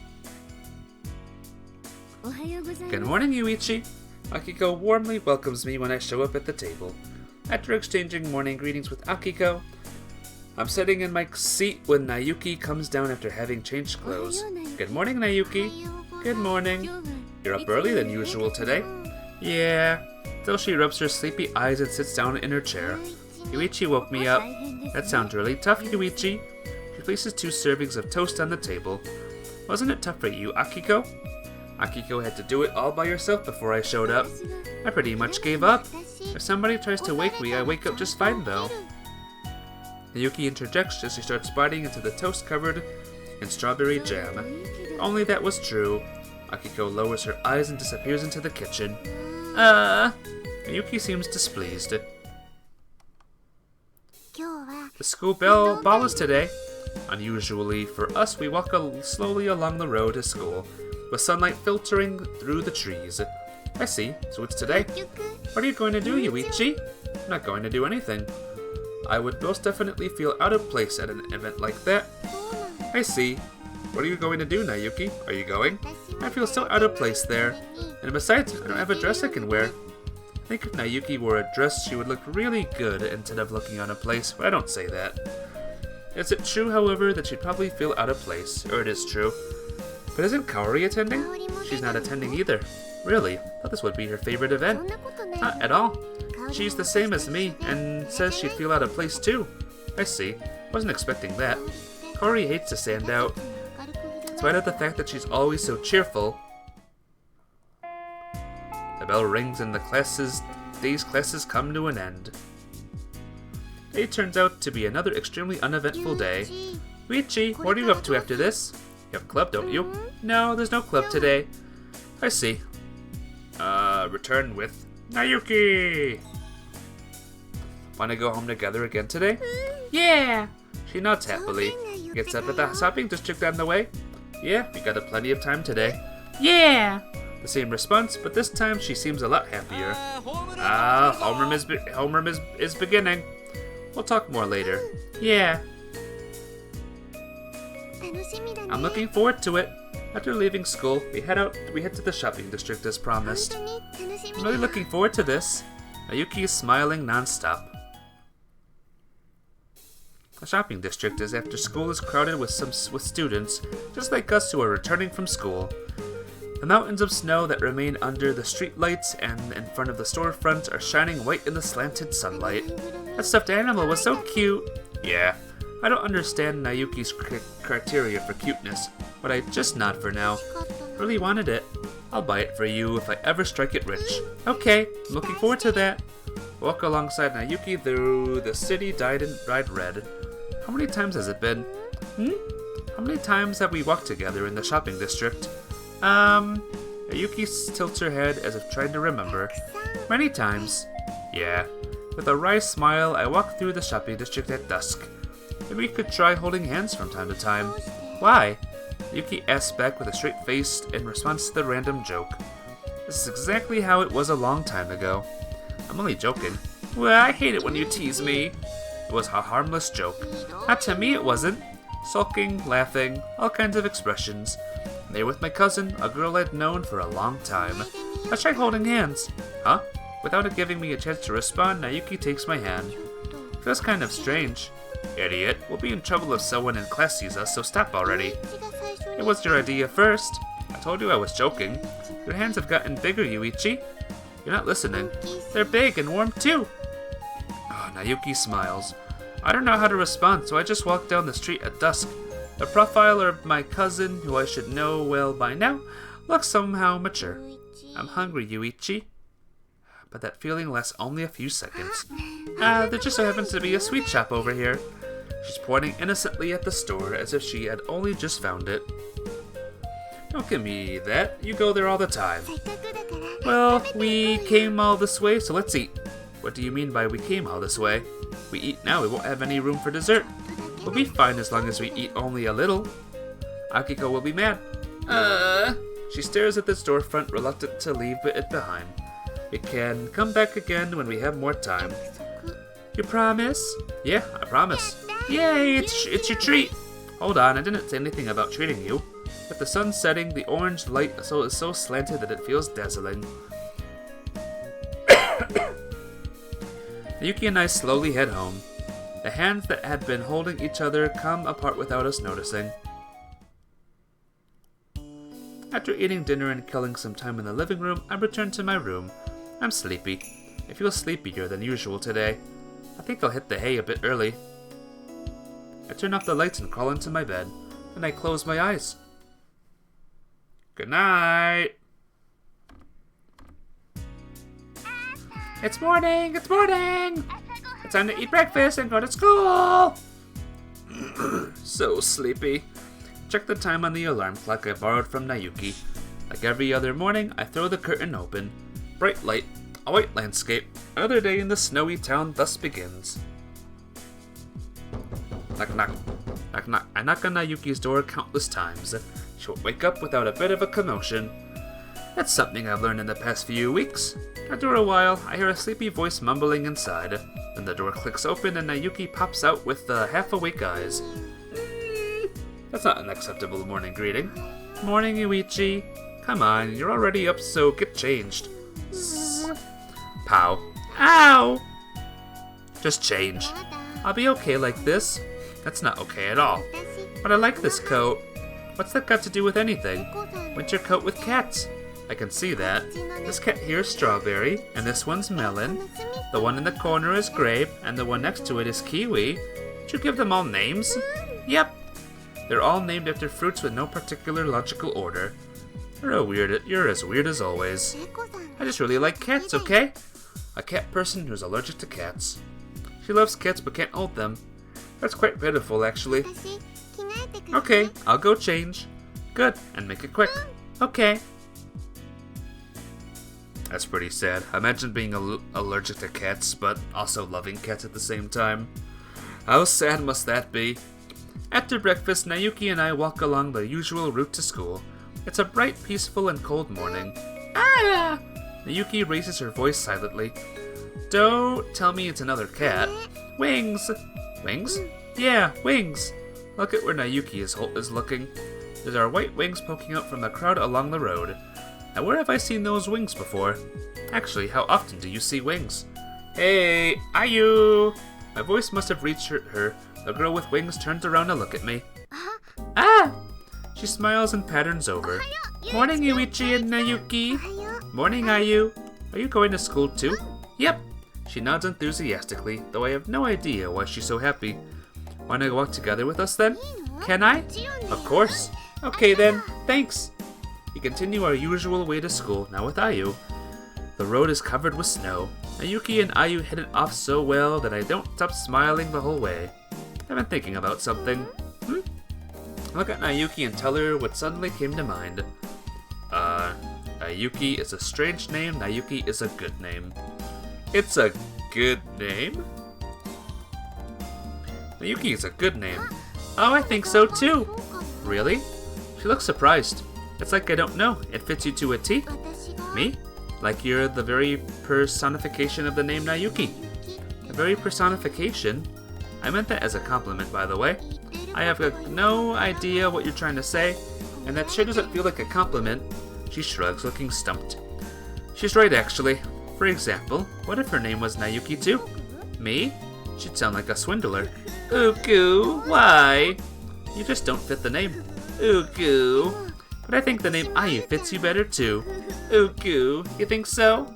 Yeah, since the name Ayu makes you think of someone animated, lively, gluttonous, and who always says Ugu.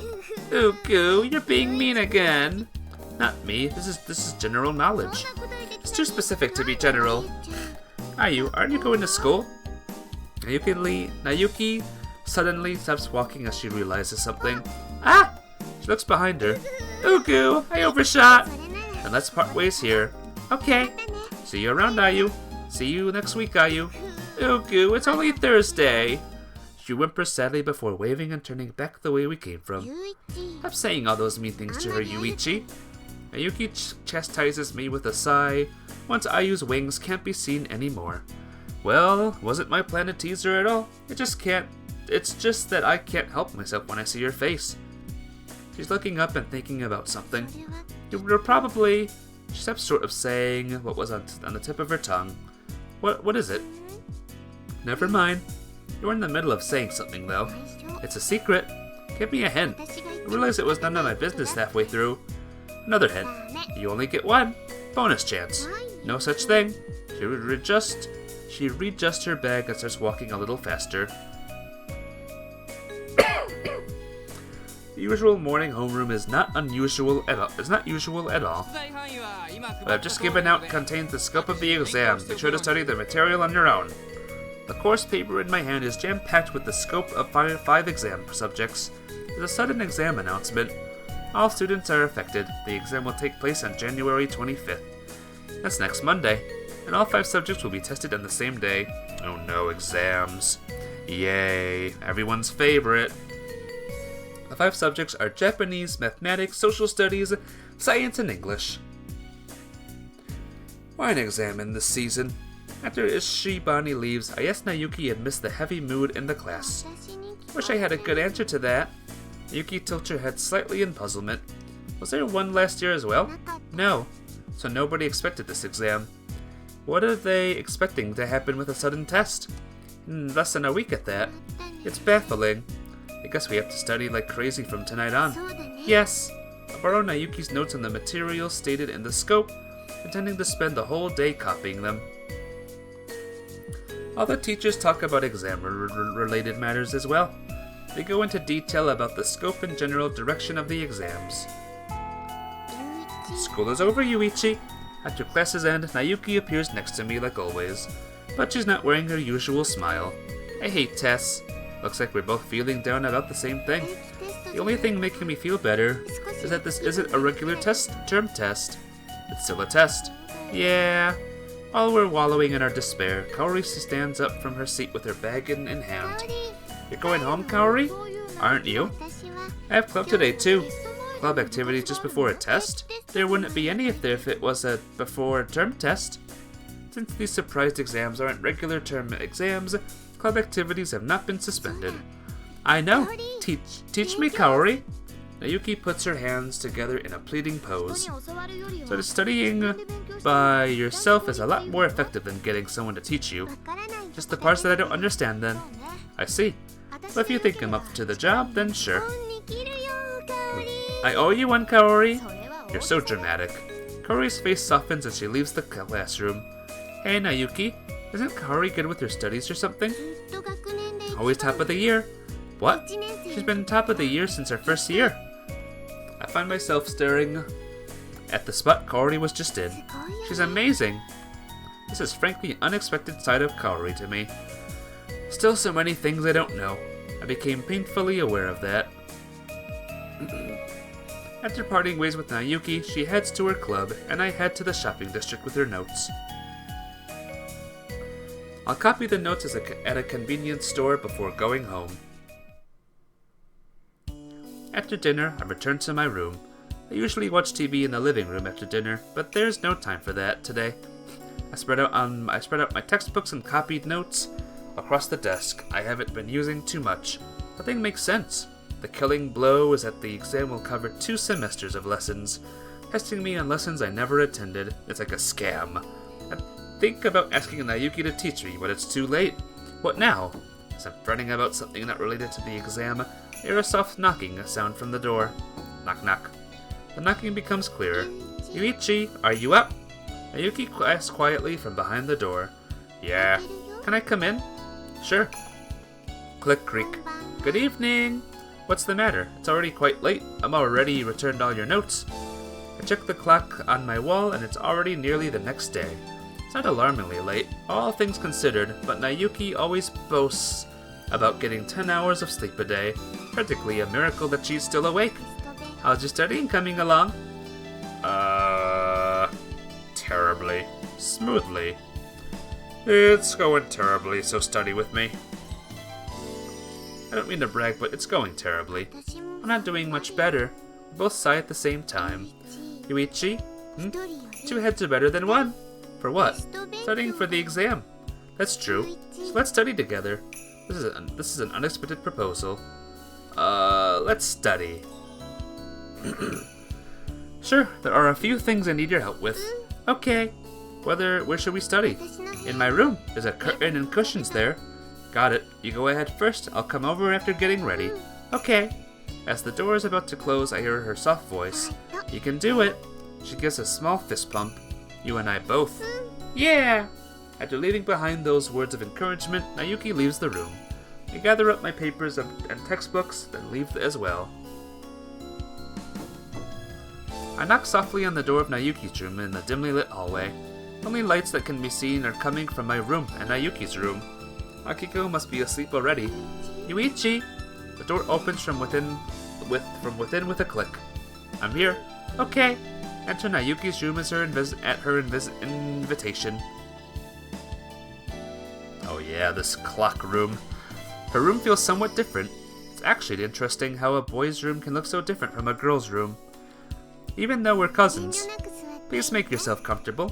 I take a seat in front of the table at her urging. You still have your army of alarm clocks, huh? The shelves are full of alarm clocks in all shapes and sizes. Need a lot of alarm clocks to wake me up. Actually, all the alarm clocks in the world don't seem to help. Ever since I came, I've honestly never seen Nayuki waking up with the help of an alarm clock. I'm grateful for your help. If you truly are grateful, try to wake up at least 5 minutes earlier. True. Nayuki smiles. Also, that alarm clock, the one I lent you, can I record over the current wake-up message? What? No way! Why? I put a lot of effort into recording it. What effort? It's just 2 lines. Together they're not even 10 seconds long. Still a lot of effort. Really bad with electronics. Fine, whatever. It's amazing that how I've never been late in spite of that alarm clock. Yuichi! She sounds distressed. I'm sleepy. We haven't even started the study session yet. I know, but I'm just so sleepy. She rubs her eyes and sits down on the opposite side of the table. Wake me up if I fall asleep. I'll draw graffiti on your face. I don't want you to play tricks on me while I'm asleep. And focus on studying. Pow. Ow! We're off to a very bad start. It's already been 2 hours since we've been sitting at the table. We managed to do some studying, but I've had to smack Nayuki awake a few times. My head hurts. From thinking too hard? No! She whimpers pitifully and holds her head. Because you hit me so many times. Okay. You shouldn't have fallen asleep, but I'm sleepy. I'm sleepy too, you know. It's already 2 o'clock in the morning. Yawn. She yawns for the umpteenth time. So sleepy. Use your willpower to send that drowsiness away. Yes, we can do this. She sits up with a serious face and faces the table again. I'll call it a night after another half an hour. Okay. Kinda pointless if we burn out on the very first day anyway. You know, sitting across from you like this reminds me of back then. Back when? Look up from the textbook at Nayuki's words and stare at her. Remember when we did our winter vacation homework together?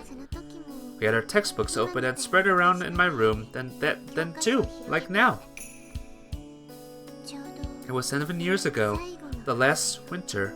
7 years ago, the last winter. The things that happened then? You really don't remember, huh? No matter how hard I try to recall it, I keep drawing a blank. Sorry for bringing something unrelated up. She looks apologetic. Why did I forget everything? Those should have been priceless memories of our precious time together. Hang on a minute.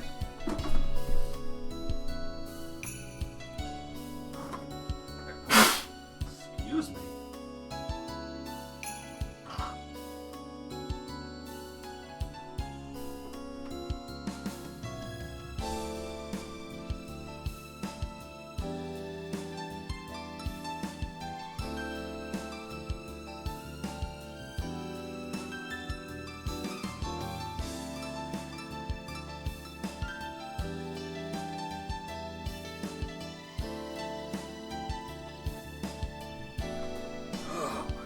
Goodness. Oh, man. I'm allergic to studying, guys. Thank you, Mafia. I'm allergic to tests and studying and stuff. Aren't you allergic to that stuff too, Mafia? Maybe something very sad happened. Something sad? Nayuki seems to have seen into my heart, and I can't help but repeat what she said. You are allergic. Thank you as well, Minim. How are you liking this game so far, Minim? Are you liking it too? I hope everyone here is enjoying Kanon. Something so sad that it felt like it would crush your heart. So painful that your heart decided to lock up the memories of those days. Something like that may have happened. Just do your best. Her voice echoes within me. For the test. Yeah, I have to. As promised, I returned to my room 30 minutes later. We're completely distracted from our studying in the last leg. So painful that your heart decided to lock up the memories of those days, was what Nayuki said. Her words kept repeating themselves within me until I eventually fell asleep. Good night! Good morning! It's morning! Time to eat breakfast and go to school! It's morning! Time to eat school! It's morning! Wake the flip up! Morning?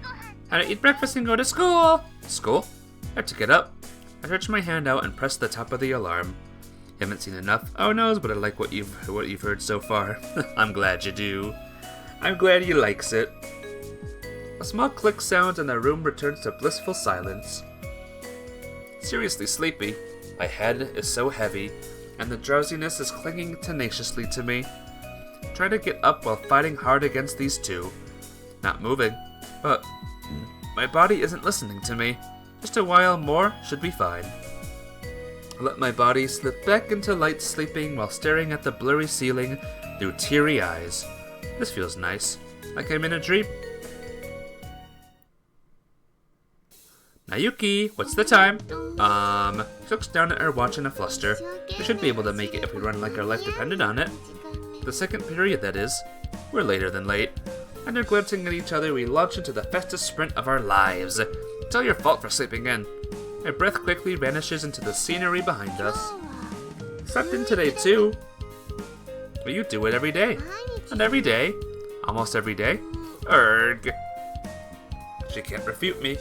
Akiko is such a saint for taking care of you all this time. Yeah, really love Mom, and I'm grateful to her too. Doesn't it get lonely sometimes with just the two of you? I've never felt that way before. Despite what she says, a look of loneliness crosses her face. Besides, we have you now. Hope it goes on forever like this. Say, Nayuki. Yes? Is there someone you like? I like everyone. I don't mean that. I mean, are you in love with a boy? A boy? She looks up at the sky as if searching through her mind. I was once, a long time ago. How long ago was that? Elementary school. And what happened between you two? He turned me down. She laughs sheepishly. Nothing else happened after that? Yes, that was it. She laughs weakly again. Comforting. Well, you liked him when you were both in elementary school, right? Yeah. It's possible he's a completely different person now, but it's also possible that he hasn't changed. Yes, true. I believe he hasn't changed. We carry on wordlessly until the roof of the school building becomes visible. I'm so tired. We slip into classroom during the break time. Finally came late, Aizawa? Sorry. An hour late at that. You sure know how to go all out, huh? Way too many things have happened last night. Things? Yeah, way too many. Hey, don't just leave without a word. You guys are like that, huh? Stop trying to leave before clearing up the misunderstanding. Start explaining. Read more of these in the near future? I'm gonna read more of this tomorrow. And the next day, too. So, yes. The answer to that question of yours is yes, Minim. Alright, already. Nayuki and I were studying for the exams in her room. That's no different from what I thought. It's very different. Basically, you were alone with a girl in her room in the middle of the night, remember? Right. That's an interesting event. Astonishing event. She's my cousin. But not your sister. It's similar. Eventually, the chimes rings to indicate the start of the second period. Talk later. Kitagawa returns to his seat after that. You love it, Minim. I'm glad you do. Then class starts. The lesson has nothing to do with the exams, and I spend most of the time sleeping. I sleep during the 6th period as well, but before I know it, school's over. Imagine if I could get away with that. Ugh. I would be so happy. Morning, Yuichi. Morning. You look like Nayuki did the same. Do you have club again today? Yes, I need to go. I'll walk with you to the entrance. Yeah, okay. I'll leave the classroom together with the still sleepy Nayuki. I'm up to my club now. Once we step out of the building, we start heading in separate directions. Ah! She stops walking all of a sudden. What, found money? A rabbit. A rabbit? Yes, a rabbit. The school has a grass lawn. Nayuki is staring at a white spot on it. She goes closer. Really is a rabbit. Look at what she's staring at. A small white lump on top of the grass. It's a heap of snow fashioned into an oval shape. 2 leaves stick out on top of the heap for ears. A snow rabbit. Leaf ears on a snow body. A bright red berry for its eye. Wonder who made this. Upon closer inspection, the snow rabbit is half collapsed, probably after being kicked by a careless student. Their footprints have been left clearly in the snow. Nayuki crouches down next to the snow rabbit and starts gathering snow together. Hey, you're going to be late for club if you do that. But I feel sorry for it. She gathers the collapsed snow together into an oval shape. Her hands directly touching the snow and become bright red. Fine, I'll help too. Thanks, Yuichi. At the pace you're going, you'll definitely be late for club. Yeah. You start making a snow rabbit in the corner of the school. Must seem like an amusing sight to onlookers. Done! The snow rabbit is restored after putting in 2 leaves for ears, but it's missing 1 eye. Only has 1 red berry eye. Either the one who knocked it away or had never had another eye to begin with. I know! An idea seemed to strike her as she reaches into her pocket. She takes out a small red bead. Yuichi, can we use this? It's the bright red marble I bought for her the other day. You've been carrying it around? Yes, it's a present from you after all. I know it's important, but I don't mind. Are you sure? It would look sad with just 1 eye. Yeah! Yuki nods and put the marble on the snow rabbit. It's a bit too big. You'll just have to ask it to overlook that. Yeah, true. A newly finished snow rabbit. For some reason, it seems somewhat familiar to me. I have to go now. Nayuki shakes snow off her clothes and stands up. I should be heading home too. I part ways with Nayuki and as the now sparsely populated school gate and head home, leaving a little snow rabbit on the grass lawn behind all by itself. I should start soon. After bathing, I take out from my bag the textbooks that I don't usually bring home. My study subject for today is Japanese. Nayuki. Probably a wise idea. I think it's more effective to ask Nayuki to teach me. I grab my papers and books and leave the room. Fortunately, I can still see light from her room. Knock knock. I knock on Nayuki's door.